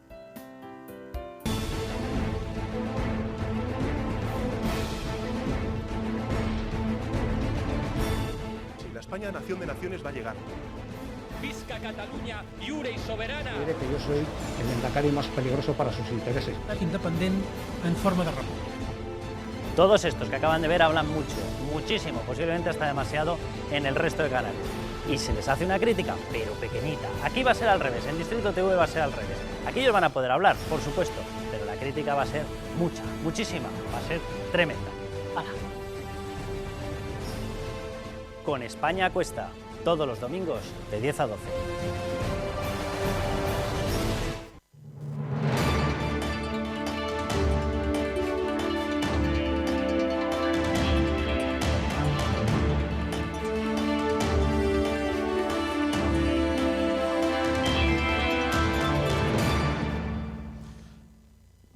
Bueno, pues ya lo saben, Josep Borrell será el nuevo ministro de Exteriores. Esta tarde ya aceptaba esta proposición que le han hecho. Seguimos a la espera de ver cómo se va configurando todo el gobierno. Y mientras tanto, quien se está frotando las manos ante esta nueva situación es Quim Torra, el nuevo presidente de la Generalitat de Cataluña, que ya tiene a sus consellers. Es el primero en empezar a pedir, bueno, que paguen peaje por haberle prestado apoyo a Pedro Sánchez para convertirse en presidente del gobierno a través de una moción de censura. De momento lo que quiere es el acercamiento de los presos a las cárceles catalanas. ¿Qué presos? Pues los políticos presos que él llama presos políticos, que son esos políticos que están en prisión preventiva por orden judicial. La verdad es que la política penitenciaria es competencia del gobierno. El hecho de que estén en prisión es competencia judicial, pero ¿en qué prisión del gobierno? Pero siendo en prisión preventiva, no me queda claro que sea así. Yo creo que eso sigue dependiendo del juez, que lo quiere tener a su disposición donde ellos quieran, que en todo caso, si fueran ya condenados, sí el gobierno podría trasladarlos de una prisión a otra. Pero bueno, el caso es que sigue la investigación judicial con todo el tema del golpe de Estado del separatismo catalán, y hoy mismo han prestado declaración ante la Audiencia Nacional aquellas personas que acompañaban a Puigdemont cuando fue detenido en Berlín, en Alemania. ¿Se acuerdan? Resulta que le acompañaban 2 Mossos d'Esquadra, le acompañaba el historiador Josep María Alay, le acompañaba también el empresario Matamala, pero Matamala no ha comparecido, al parecer por un problema de citación, pero los otros 3 sí han comparecido. ¿Y qué es lo que nos ha contado hoy el abogado de Puigdemont? Que lo que han dicho estos señores que estaban acompañando al fugado era que simplemente le acompañaban de vuelta a Bélgica para entregarse a la justicia. Bueno, poco que decir, en realidad han sido 3 declaraciones muy breves. Entendemos que el tema, como siempre hemos sostenido, no tiene ninguna relevancia penal y, por tanto, los 3 declarantes han salido en libertad sin ningún tipo de medida cautelar. Señor Cuella, ¿les han dicho por qué en vez de en avión regresaron en vehículo? Un viaje de 2.000 kilómetros, 30 horas. Gracias. Una pregunta de otro tema. Yo le hauré la pregunta a ell, no lo sé. ¿Se le va a volver a citar en algún otro? No lo sé, no, hoy esto no corresponde. Gracias. Ya han visto, oiga, y si se iba a entregar en Bélgica, ¿por qué no cogían el avión? En vez de coger un coche y tirarse 30 horas. Bueno, le gustaría conducir, como el anuncio aquel que decían, ¿no? Sí, la verdad que las dotes dramáticas de los golpistas catalanes son excepcionales. La verdad que si se acaba su carrera política tienen en el cine pues un campo abonado, porque pero es no lo dirás por las dotes dramáticas del abogado, que el no, pobre le han pillado fuera de no, hombre, se le ha visto el plumero. Sí, pero ¿con qué doblez se conducen constantemente? ¿Cómo son capaces de seguir un guión? En ese sentido también, insisto, lo de los presos políticos, todo eso, parece mentira, ¿no? ¿Qué nivel de farsa tenemos que soportar los españoles con semejantes individuos? La acusación vuelve a ser la misma, por mi parte. Son los gobiernos de la nación los que han permitido llegar hasta este punto. En fin, solo queda, creo yo, confiar en que el juez Llarena se mantenga como está hasta el momento, firme, a pesar de los acosos, insultos, amenazas que está recibiendo, que eso viene en los juicios. Déjame, por favor, acabar. Yo creo que estamos en un momento muy delicado porque si Rajoy ya se quedó cortísimo, en mi juicio, con el 155, aunque hay que decir que obligado en gran medida por su obsesión con el consenso, que es uno de los pecados capitales de nuestra democracia, porque ese consenso le forzó a recortar el 155 en función de los intereses partidistas de Ciudadanos y de Partido Socialista Obrero Español. Entonces, ahora que hay un gobierno aún más débil, pues hombre, el racista Torra tiene una buena oportunidad para intentar seguir en su proceso de destrucción de la nación. Entonces es un momento muy delicado y yo espero pues que Pedro Sánchez pues sea consciente de ello y que se acuerde más de los ratos en los cuales se ha puesto delante de la bandera española que cuando ha dicho lo de la nación de naciones y esas historietas que tanto les gustan a algunos socialistas. Sí, que es un puro ruido. De todas maneras te diré una cosa, o sea, hay situaciones, yo soy una persona muy dialogante y que además y es verdad, a veces a una persona hay que escucharla 2 veces y 3 y tener paciencia, porque cada uno es como es y es bueno eso, ¿no? Pero hay situaciones en las que uno no puede ceder un ápice. Entonces, aquí se ha cedido muchísimo en una situación de fuera de la ley. Yo ahora cuando escucho al Partido Socialista, al PSC, decir que vamos a ir al diálogo, a mí se me ponen los pelos como escarpias, porque o sea, han pasado la línea roja, han cometido el delito. Tú puedes hablar con una persona antes y yo estaría dispuesta, una persona me dice ahora mismo, mira, voy a matar a mi vecino, Y entonces yo me siento con él y me puedo tirar horas para intentar convencerle de que no cometa el delito. No lo hagas, esto está mal y tal. Una vez que asesine a su vecino, yo con este hombre no me siento ni 5 minutos, porque ya ha cometido el delito, no hay ningún diálogo posible. Puedo hablar contigo, pero lo único que puedo hablar contigo es de que tienes que cumplir la pena y después reinsertarte, y cuando vuelvas, pues entonces podremos volver a hablar. Bueno, pues esto es lo que está pasando ahora mismo en Cataluña. Es decir, no se es mejor por hablar con delincuentes. Entonces estamos de acuerdo, Marta. Claro, y los presos que hay ahora mismo en las cárceles provenientes de este golpe de Estado, que ha sido un golpe de Estado, son presos que les quieren asociar la palabra políticos porque trabajan de políticos, pero podríamos hablar de los presos fontaneros, porque es que, claro, podrían ser fontaneros todos, ¿no? Y estos señores vienen de cometer un delito gravísimo. Bueno, uno no, 3 o 4. Entonces, claro, lo que decías de Llarena tampoco es una garantía, porque en este país yo he visto ya a lo largo de mi vida que los jueces los quitan y los ponen cuando convienen. Pero sí que es una garantía trabajar con la opinión pública. Entonces, si el tema es que la esperanza de él es el juez Llarena, y la tuya es que no se hable con quien ha traspasado, pero del delito no hay que hablar. Déjame que explique yo ahora. Entonces yo creo que el Estado español, la nación española, tiene autoridad moral para imponer sobre el debate lo que ellos crean conveniente. Es decir, no es que yo me siento contigo para hablar de lo que tú quieras, decirte que eres muy guapa. Es que tenemos que ir a una... ¿Quién tiene autoridad? ¿Quién es el Estado? ¿Quién es el sujeto político por encima de los demás? Que vamos a volver a Montesquieu, ¿quién es el sujeto político? No, pero no es un problema de autoridad, es un problema de legalidad. No te he rebatido yo, espera. No, de todas formas, espera, la legalidad es parte del juego político, viene la propia Constitución. Vamos a cualquiera de los grandes, incluso podemos ir al español que inventó los derechos humanos aquí en Valladolid, y se pudo los demás, ya hablaban de la política. Cuando se hablaba de las leyes de India se hablaba de legalidad, y los reyes católicos decían, respeten a los indios. Decían, sí, nosotros respetamos, pero cuando llegue el barco, que llegue.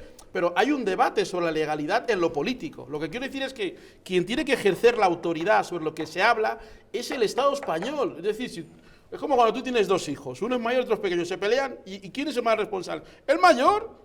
Porque es el mayor. Entonces la autoridad es el Estado. El Estado tiene que tener la responsabilidad de imponer cuál es el marco del debate, y no decir no voy a hablar contigo. Es que yo soy la autoridad. Entonces, desde ese punto de vista, y vayamos a la historia, por ejemplo, el Estado español, la nación española, no es de 1978, es de mucho antes. Y a lo largo de su historia ha habido situaciones como estas y se han enfrentado de diferentes formas. Lo que no puedes decir es lo que ha estado haciendo hasta ahora Mariano Rajoy. Perdona, pero discrepo. Al final los torras de turno se han liado y le han echado de... No, perdona, pero... El Estado de Derecho lo que tiene que garantizar es la aplicación de la ley. Pero el Estado español existe igual sin Estado de Derecho. El Estado español existe igual, desde hace muchos siglos. Déjame la palabra. La tienes ya. Me la pido. Sí. Pero es que discrepo en eso.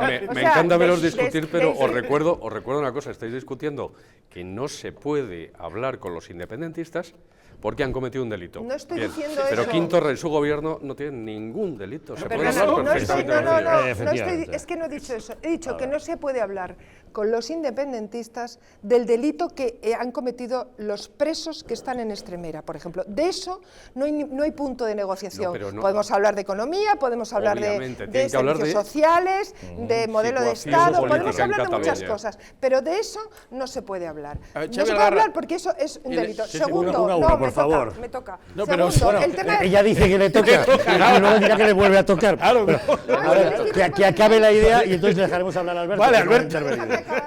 Déjame acabar la idea. Él ha dicho, no es por contestarle, él ha señalado con el dedo a Mariano Rajoy. Y yo en eso también discrepo, porque Mariano Rajoy ha aplicado la ley, es decir, aplicó el 155. Y aquí hay unos señores que están en la cárcel, es decir, la justicia también ha actuado. ¿Que el 155 se quedó corto porque no se aplicó en toda la extensión que se pudo? Pues a lo mejor no se pudo aplicar más allá, porque hay que recordar que Ciudadanos, que no se nos olvide, impidió el PSC, y el PSC, pero Ciudadanos... Y después Albert Rivera le echó en cara a Mariano Rajoy.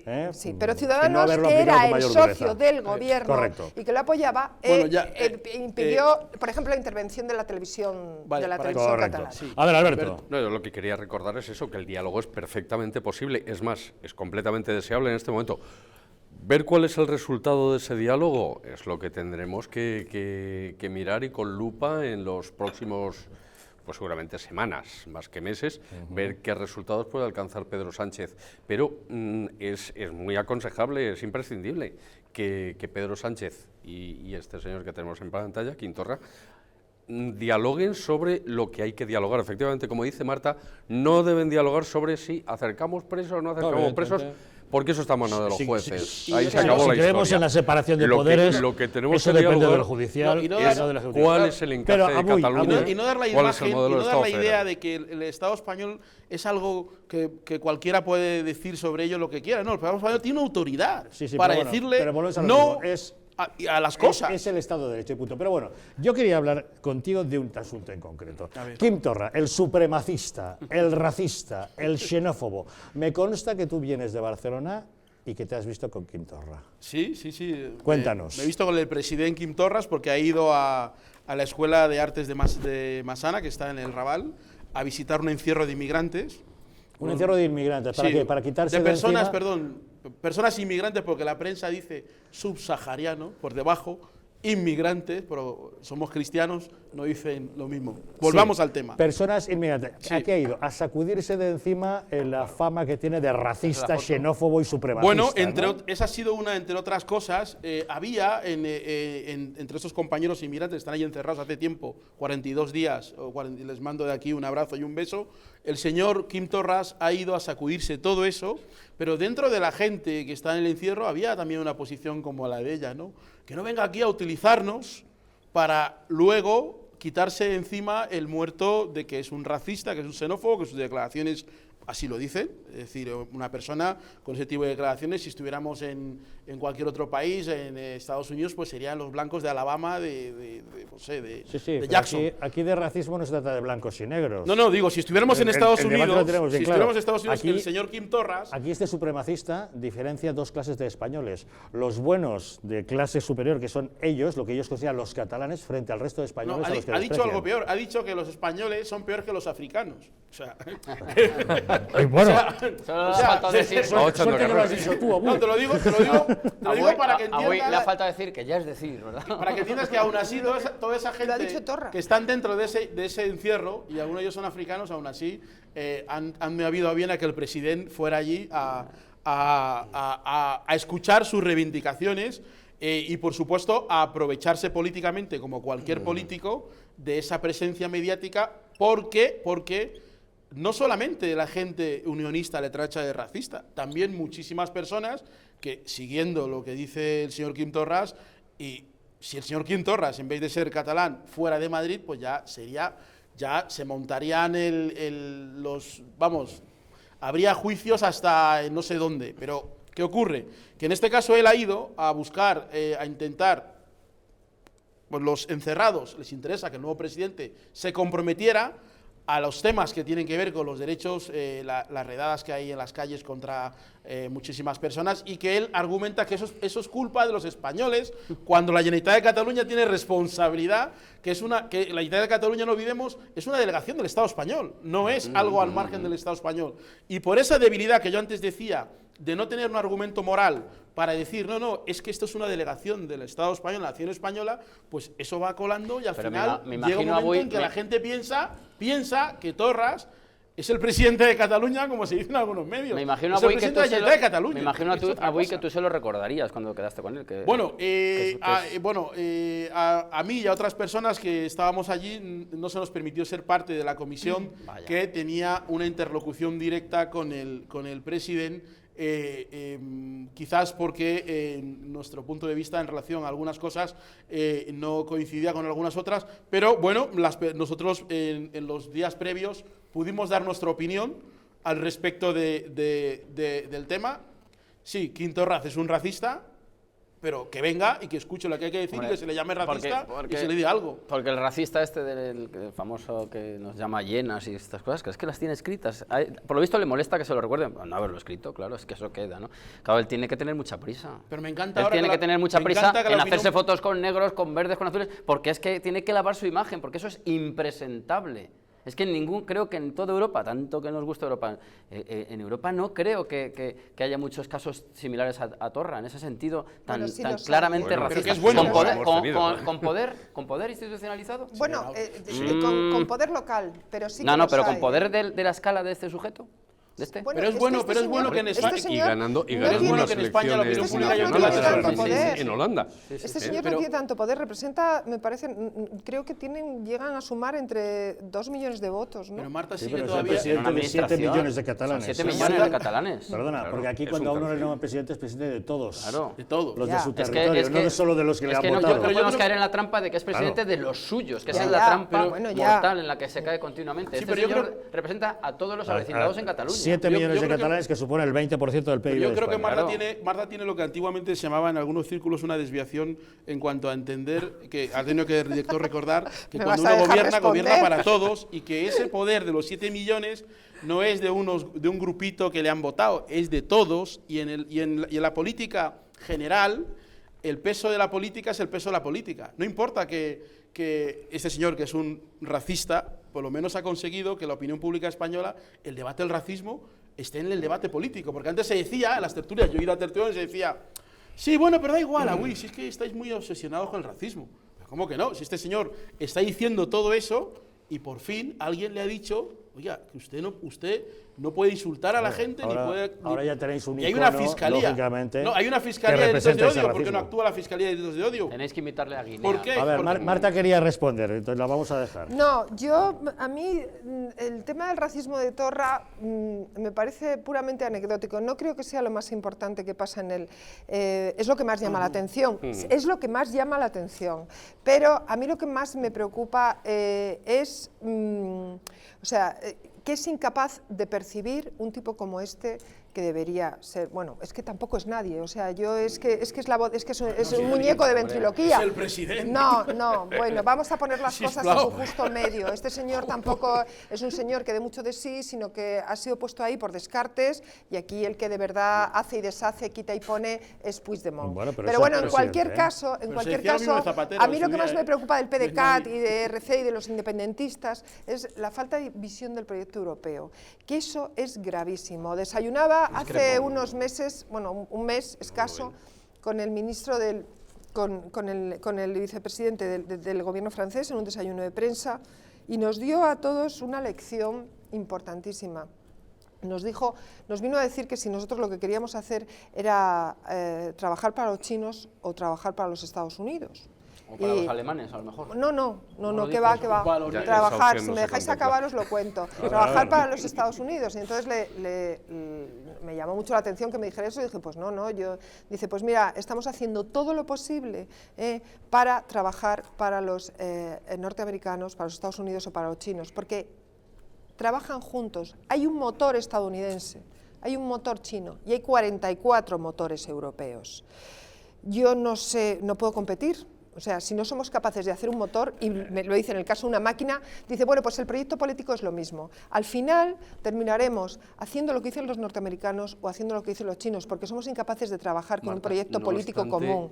Porque dijo, dice, si mal estaban las cosas, ahora están mucho peor con el auge de los nacionalismos, como por ejemplo el caso de Cataluña. Y así nos puso el ejemplo. Siendo importante lo que está mencionando Marta, yo estoy de acuerdo que sí es grave el tema del supremacismo y sí es grave el tema del racismo, porque está alimentando el odio entre españoles y entre catalanes. Yo creo que efectivamente el asunto que nos atañe ahora, a mí es que esta música celestial europea, lo siento, Europa no existe comunidad política, os guste o no, no existe, hay diferentes... Eso es lo que dicen ellos. Y no hay por qué admitir que Europa es la solución a los males. Eso es ser orteguiano. Yo le suelo dar la vuelta a la máxima orteguiana. Sí, a ti que te gustan estas cosas, que yo no soy kantiano, ni orteguiano tampoco.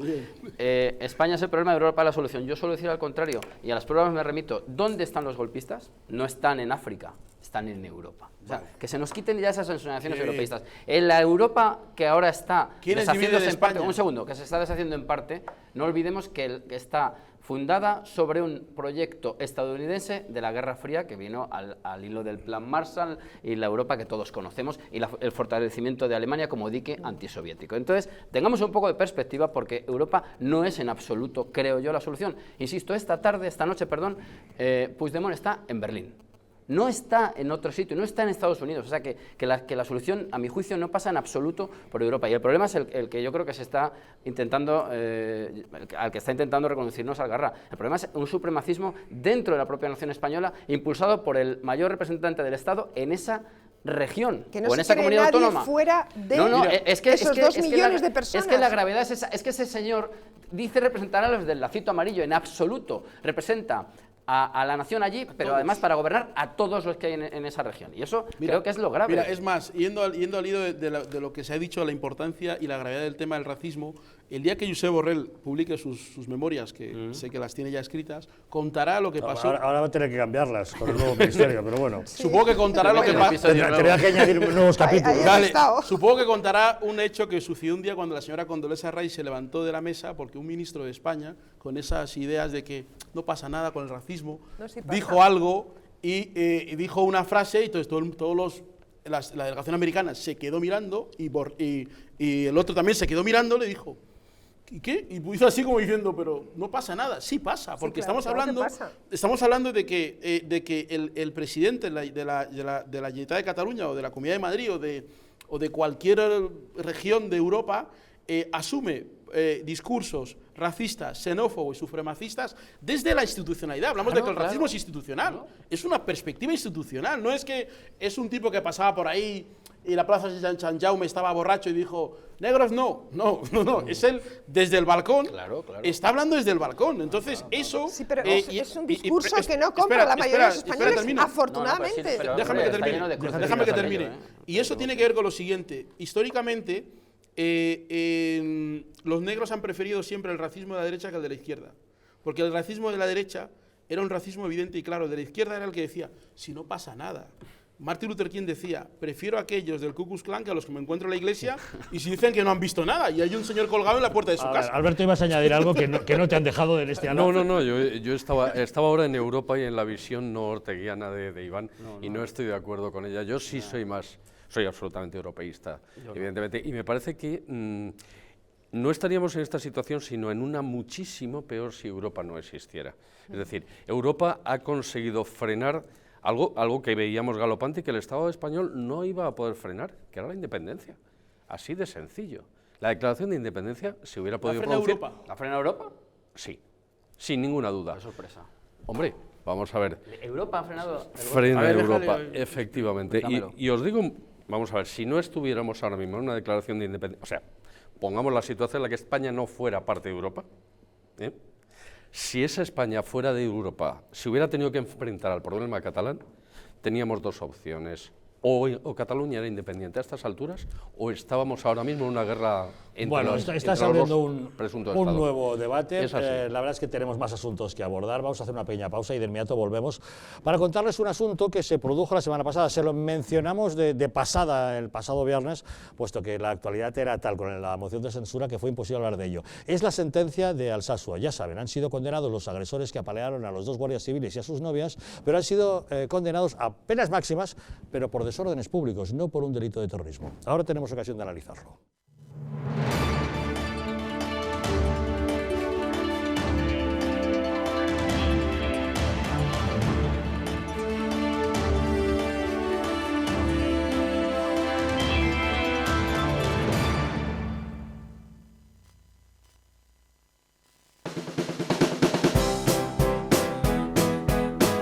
Mercado de Montiz, una experiencia única y diferente.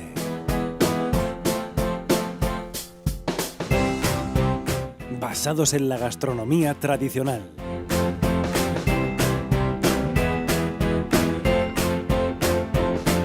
Especialidad en carnes y arroces.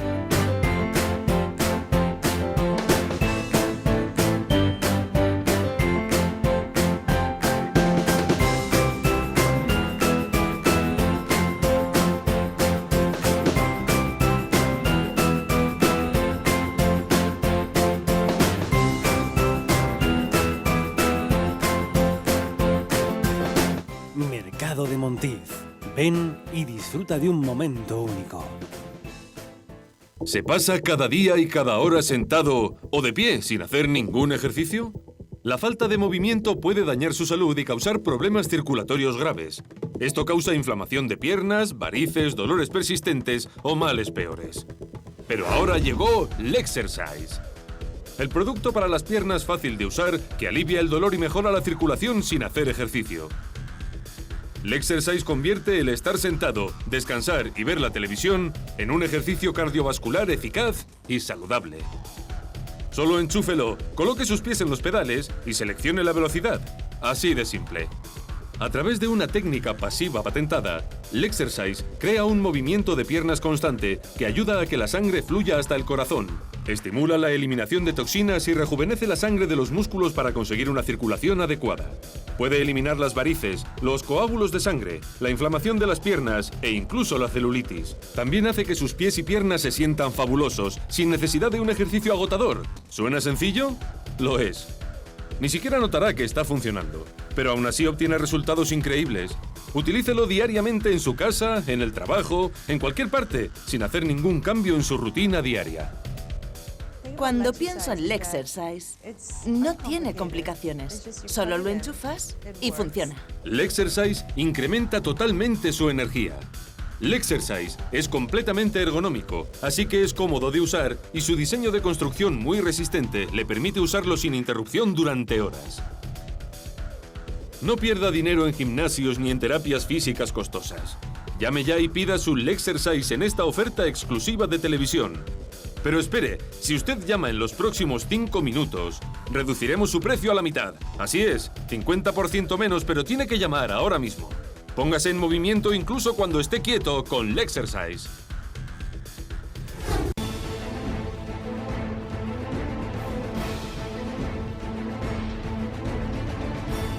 Si la España nación de naciones va a llegar. Visca Catalunya, lliure i soberana. Diré que yo soy el Lehendakari más peligroso para sus intereses. Independent en forma de república. Todos estos que acaban de ver hablan mucho, muchísimo, posiblemente hasta demasiado en el resto de canales. Y se les hace una crítica, pero pequeñita. Aquí va a ser al revés, en Distrito TV va a ser al revés. Aquí ellos van a poder hablar, por supuesto, pero la crítica va a ser mucha, muchísima, va a ser tremenda. ¡Hala! Con España a cuesta, todos los domingos de 10 a 12.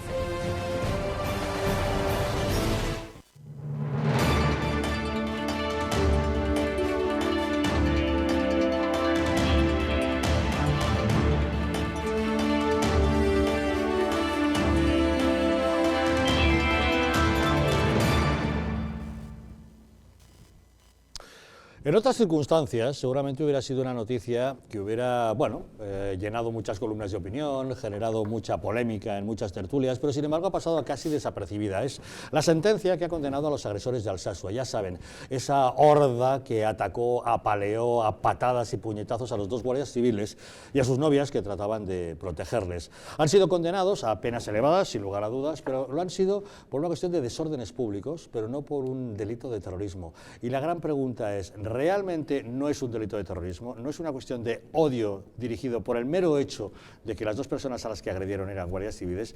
Y lo que es más grave, en el pueblo de Alsasua las manifestaciones que se producen son de apoyo a los agresores y no a los agredidos. ¿Qué os parece? Bueno, pues aquí las cuestiones, yo no soy jurista, por supuesto, las cuestiones de deslinde entre los delitos pues requieren de mucha precisión y yo no me quiero columpiar ahí, por supuesto. Claro, no se trata de un atentado, que es lo que uno asocia directamente con el terrorismo, además en este caso etarra. ¿Qué es un atentado?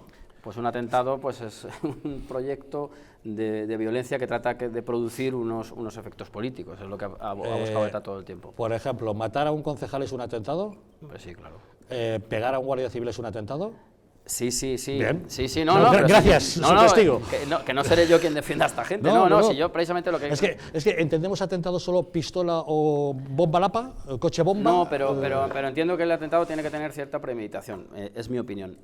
Aún así, a mí me parece que lo que es gravísimo, al margen ya de este caso puntual, que también lo es, por supuesto, es efectivamente el ambiente ya que se ha generado en algunos sitios del País Vasco, como este de Alsasua, donde hemos visto durante todos estos años esos carnavales normales pues de ofensas continuas a la Guardia Civil. Entonces, claro, pues es lógico que la chispa salte en cualquier momento.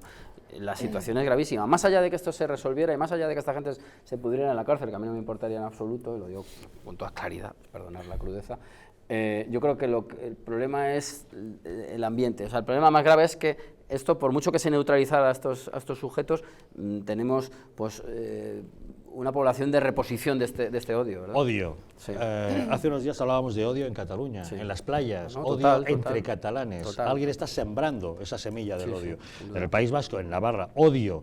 Ahora, odio contra estos a los que consideran invasores por el mero hecho de ser guardias civiles. Es un delito de odio clarísimo. De todas formas, Javier, por situar un poco más en el contexto, si cambiamos, antes tú le hacías a Iván la pregunta de si matar a un concejal, matar a un guardia civil, bien, pero ¿y si matamos al concejal porque ha tenido un lío con mi señora? Bueno, claro. Eso es atentado, eso es terrorismo. Hay que situar también todo ese tipo de cosas. Es un crimen, es un asesinato, exacto, pero no está es claro que la terrorismo. motivación no es lo que ellos dicen una lucha política. Exacto, por eso mismo... En todo caso, a lo que llamamos terrorismo tendría ese trasfondo que el agresor justifica como lucha política. Correcto. Si pone una bomba contra la Guardia Civil, si mata a un concejal o apalea a un guardia civil, está claro que lo hace con esa motivación que él considera política. Claro, por tanto, es un atentado. Ahí es donde va la sentencia y los jueces dicen ellos, no me voy a meter yo a juzgar si ellos tienen razón o no, pero ellos dicen que no han podido determinar que esa fuera la motivación, por tanto no lo consideran un atentado terrorista.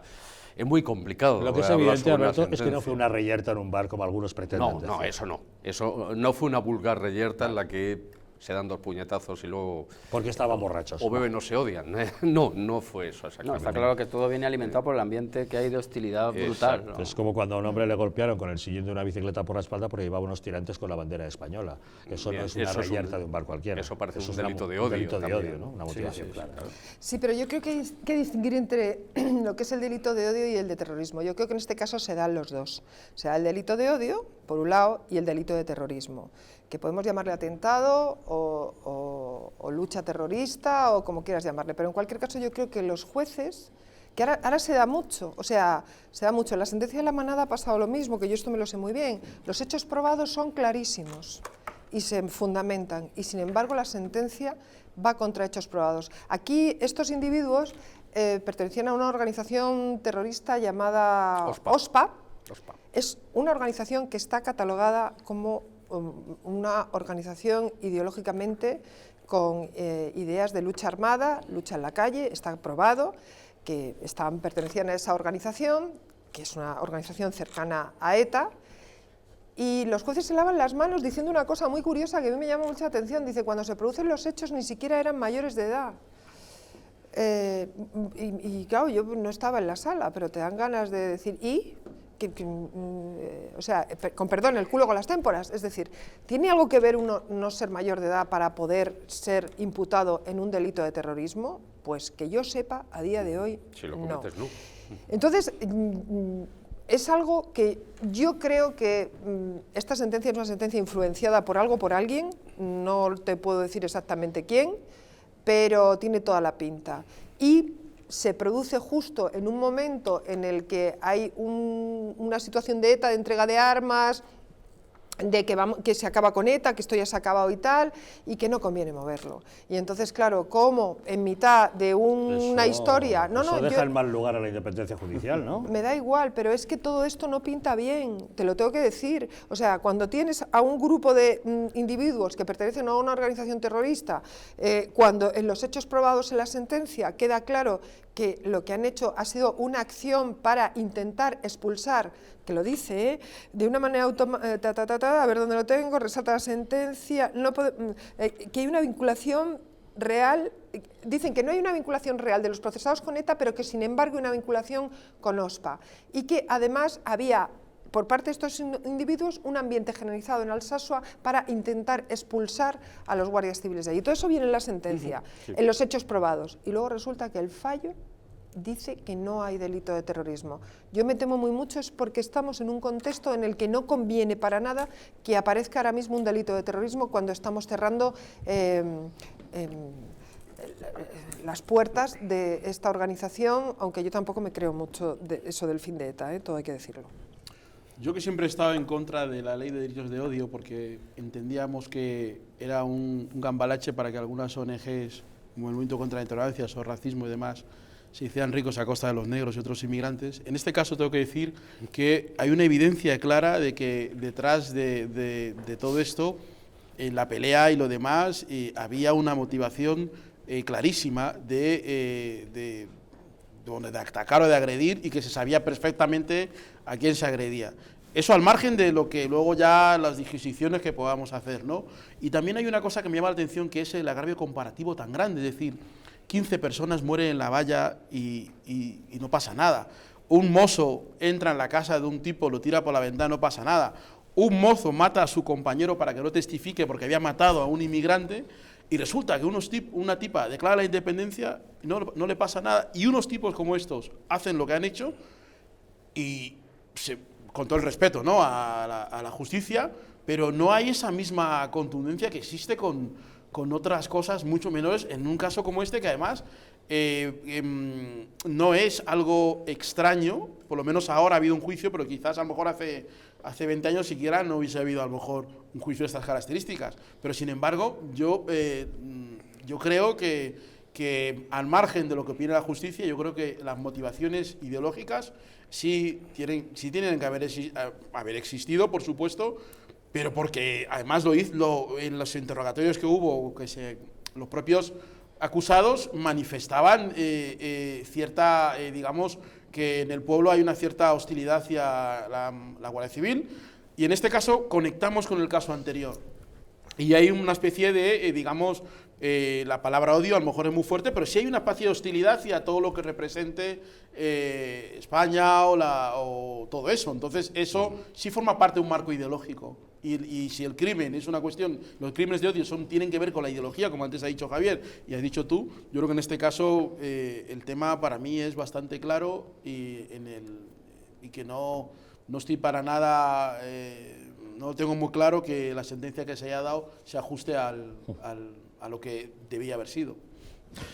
Bueno, hay un asunto más que querría abordar. Saben ustedes lo que es la leyenda negra, ¿no? Hoy quiero hablarles de este libro. Es sobre la leyenda negra. La verdad es que se ha escrito mucho, se ha debatido mucho acerca de la leyenda negra española. ¿Realmente somos los españoles herederos de ese merecimiento de que se hable de esa leyenda negra, con las actuaciones de la Santa Inquisición, por ejemplo, o el tema del indigenismo en nuestra colonización y cristianización de América? Hay autores que han defendido que sí, generalmente extranjeros, no españoles, diciendo que somos responsables de nuestra leyenda negra, y otros autores que han pretendido discutirla desde un punto de vista absolutamente antagónico. Bueno, Iván Vélez ha procurado poner sobre la mesa los pros y los contras, los luces y los claros, tratar de analizar de una manera objetiva si somos o no merecedores de esa leyenda negra. Iván, ¿qué es lo que has pretendido contarnos en este libro sobre la leyenda negra? Bueno, pues ese libro trata de ir analizando todos los aspectos de una ideología potentísima, continuada durante siglos, y que, bueno, pues tiene algunos temas donde, digamos, se concentra, ¿no? Tú ya le has dicho alguno, pues como es el caso del Santo Oficio, de la Inquisición, y sobre todo también pues la acusación que se ha hecho. La esclavitud, ¿no? Más bien, la esclavitud es un fenómeno universal. La explotación de los indígenas. Sobre todo el genocidio, más que el asunto en el cual la leyenda negra incide es presentar a España como una sociedad, un imperio, mejor que una sociedad, genocida.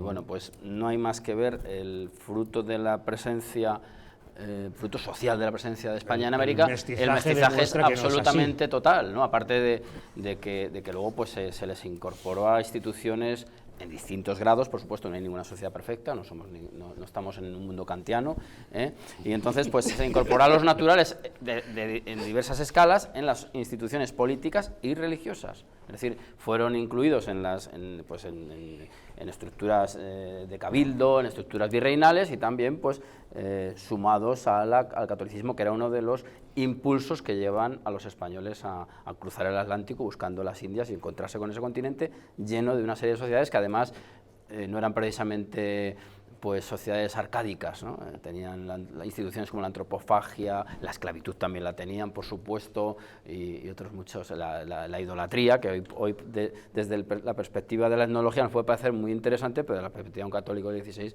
es inadmisible. Entonces, yo he intentado ir desmontando ese tipo de ¿Qué cosas. responsabilidad tiene en la creación del mito de la leyenda negra española no solo la pérfida Albión, los británicos, sino incluso algún propio español, incluso el propio Fray Bartolomé de las Casas? Mucha, porque él, yo no niego que tuviera interés, buenas intenciones, en cierto modo, que también era esclavista, por cierto. Él era un aparcero, era un aparcero que tenía mano de obra gratuita, esclavizada en América, y al parecer ante la pérdida de determinadas prebendas, o cuando querían contra justamente eso, fue el que vino a la metrópoli a denunciar que eso era lo que hacían los españoles. Y denunció y produjo una cosa única en la historia, y es la llamada controversia de Valladolid, donde los mayores teólogos, es decir, los mayores juristas, porque hay que entender los cánones de la época, pues se reúnen, y entonces él se enfrenta a Juan Ginés de Sepúlveda, y ahí es donde surge lo que ha citado nuestro querido amigo, que es un derecho de gentes y una especie de embrión de lo que luego serían los derechos humanos pasados los siglos. Entonces yo creo que la acción española hay que defenderla sin esencialismo, sin apasionamientos así tipo hooligan, pero sino pues ir directamente a las fuentes y darnos cuenta de que ha sido una guerra de papel importantísima, que además ha tenido muchos focos, ha tenido foco italiano, foco Países Bajos, foco alemán, por cierto, por ahí están esta gente, por esas zonas, no es casual, foco francés, y luego lo que es peor, y es que los españoles, pues muchos de los españoles e hispanoamericanos, que somos víctimas ambos, se han tragado completamente esta guerra de papel, esta leyenda negra. Ese es el problema mayor que yo intento, pues, analizarlo y desentrañarlo y refutarlo. Y en tu investigación de este fenómeno, ¿a qué conclusiones has llegado o qué sorpresas te has llevado? Bueno, más que sorpresas, yo quizá la sorpresa, pero claro, si analizas el fenómeno, es porque ya lo asumes, es la continuidad en el tiempo. Es decir, España dejó de ser un imperio hace muchísimo tiempo. Sin embargo, la idea que se tiene del español como un tipo pues autoritario, incapacitado para la democracia, lo que ya decía Juderías hace 100 años, por cierto, pues sigue manteniéndose. Y claro, yo creo que es evidente que España es una sociedad absolutamente abierta y que los frutos de la civilización hispánica pues son unas naciones que, en fin, antes lo hablábamos incluso antes con Abuy, pues que han permitido la incorporación más o menos homologable a la sociedad de referencia que es la española. Y no hay más que analizar lo que han hecho otras potencias.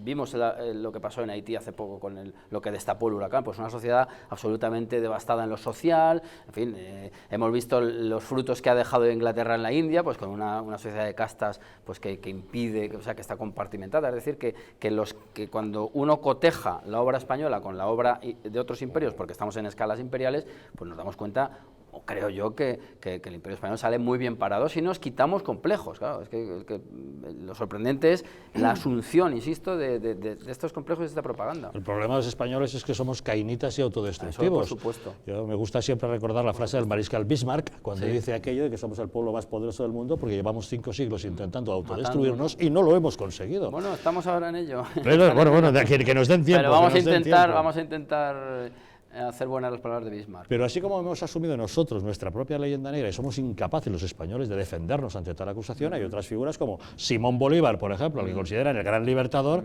y yo ahí sí que creo que era un agente al servicio de la pérfida Albión en contra de los españoles, que en absoluto se le puede decir que hizo una gran labor en favor de los pueblos amerindios. No, por supuesto, y además yo le he dedicado varios capítulos a un proceso importantísimo, que es el de la cristalización de las nuevas naciones hispanoamericanas, no diré latinoamericanas, no hay que caer en esa trampa.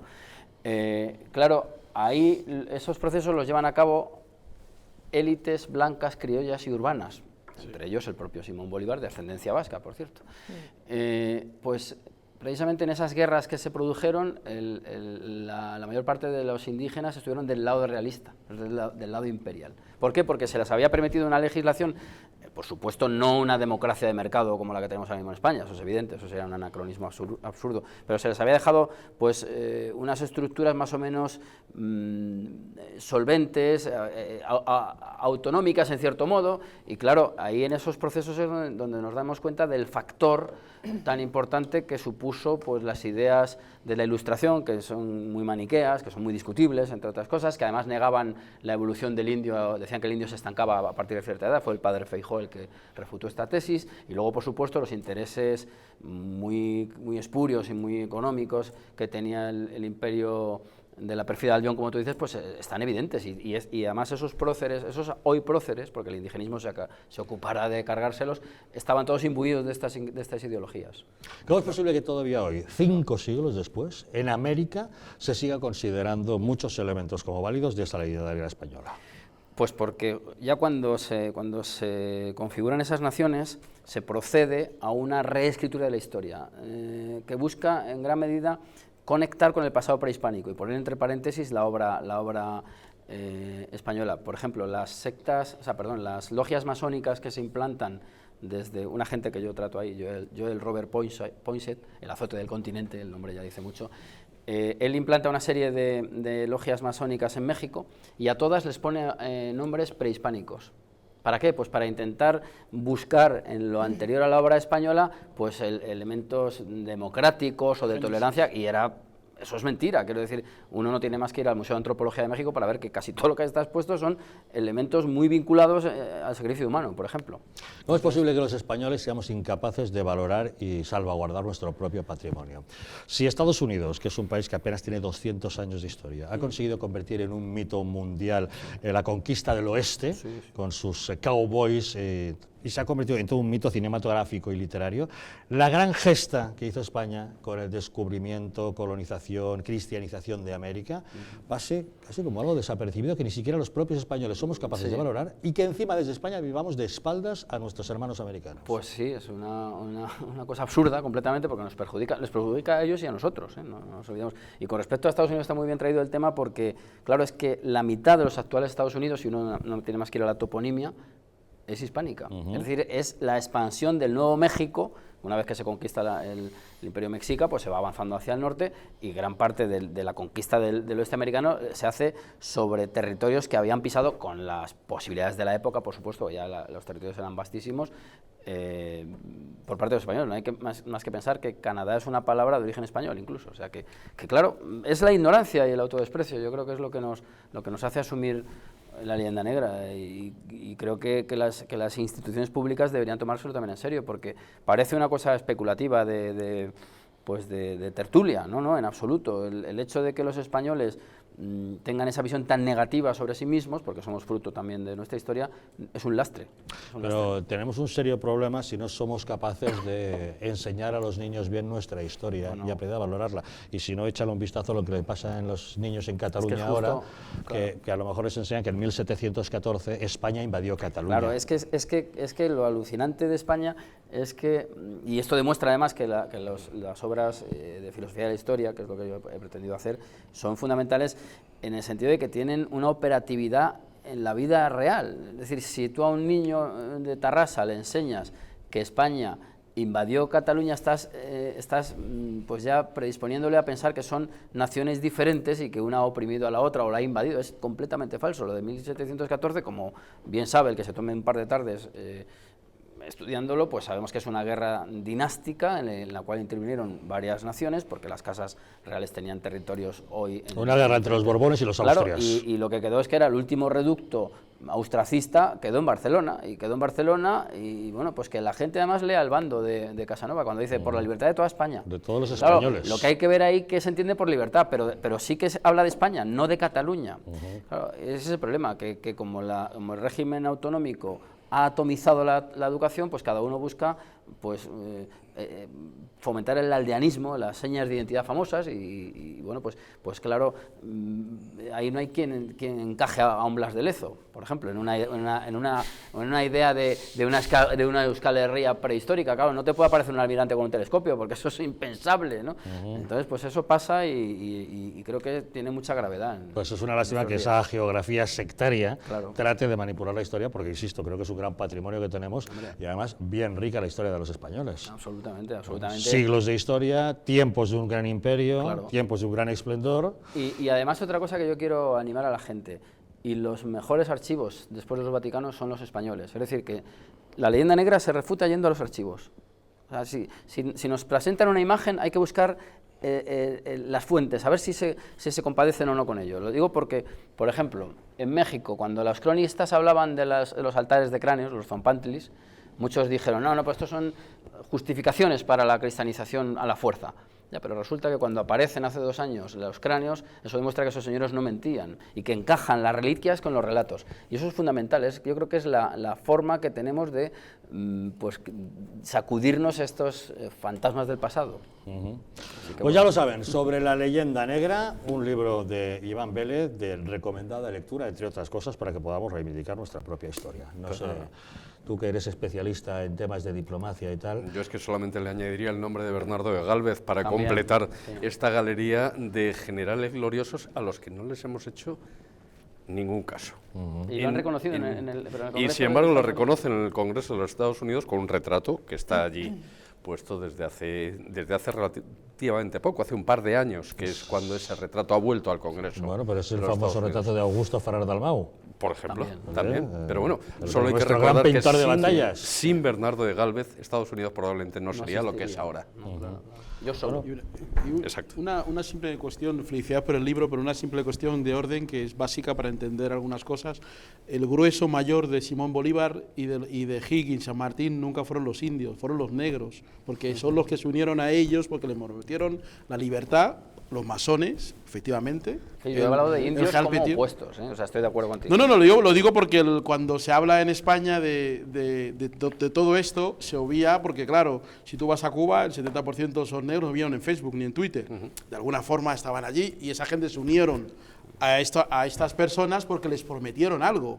Entonces es importante entender que si en el mundo hay 200 millones de negros que hablan castellano, que es un input muy grande para esa concepción de la hispanidad, no es una cuestión de Zapatero o de Rajoy, es una cosa de la historia y es importante reconocer y reivindicar la historia, pero sin esconderla. Y cuando tú coges un libro de los colegios, como ha dicho bien Xavier, y te dice no sé qué, y dedica medio, dice, bueno, llegaron unos señores de África, pero bueno, sigamos. Entonces, claro, esos niños luego van a Londres a hacer un Erasmus y se encuentran con una realidad que en España nunca les han contado. Y resulta que el señor que está allí en Londres habla español y es negro. Y no ha venido nunca a España. ¿Y cómo es así? Pues porque España tiene una historia muy grande y muy importante. Y yo creo que no hay que huir de la historia. Tampoco hay que vanagloriar a todo el mundo. Y una cosa que ha dicho Javier, que quiero decirle, el señor Bartolomé de las Casas acusó a España del genocidio indígena y pidió que trajeran negros de África. Claro, lo pidió por escrito. Sí, lo sabemos. Para que veas. Pero es un mito, Fray Bartolomé de las Casas, que me encanta que lo desmitifiques en este libro. Que es importante que este debate sobre la historia... Se llama Premio Fray Bartolomé de las Casas, curiosamente. Ya, pues hay mucho mito en Fray Bartolomé de las Casas, claro que porque lo que pasa que mira, el libro está estupendamente, me encanta la idea, porque todas las potencias mundiales que ha habido a lo largo de la historia han tenido una leyenda negra, pero solamente los españoles no la hemos creído. Claro. Y eso, por eso perdura. Y hemos sido incapaces de defendernos. Y además somos fruto de la historia y también de nuestro tiempo. Bueno, y hay que mezclar esas dos cosas. La diversidad de España, porque España como no es Francia. Unidos. España tiene una diversidad cultural que hace que haya tantos generales, como tú has dicho, que no se conocen, tantas conquistas que no se conocen y tantas cosas que no se conocen. Se nos echa el tiempo encima. Marta Pastor, periodista, gracias por habernos acompañado. Gracias a vosotros, un Iván placer. Vélez, arquitecto y escritor, autor de Sobre la leyenda negra, una lectura de lo más recomendable. Gracias por habernos acompañado. Abuya Fubea, gracias por haber estado con nosotros, director de Uhuru África. Encantado de estar aquí contigo y venir cuando quieras. Y Alberto Rubio, director de Diplomat in Spain. Gracias por haber estado también con nosotros. Gracias a vosotros, buenas noches. Nosotros nos vamos, pero les dejamos con la película. Esta noche tenemos un western, justamente, hablábamos del oeste americano. Bueno, 7 pistolas para los McGregor. Bueno, fantástico, los McGregor son una familia que todos los hijos, los primos, son todos unos ganaderos que llegan a la localidad de Las Mesas con intención de vender su ganado, pero ahí se encuentran con los caciques, los terratenientes del pueblo, que les quieren imponer sus bajísimos precios para el ganado, hacerles pasar por el aro, y se lo pueden imaginar, se desata el enfrentamiento y a ver quién tira antes del revólver. Que disfruten de la película. Nosotros volvemos mañana, como siempre, en una nueva edición de Los Intocables. Que descansen.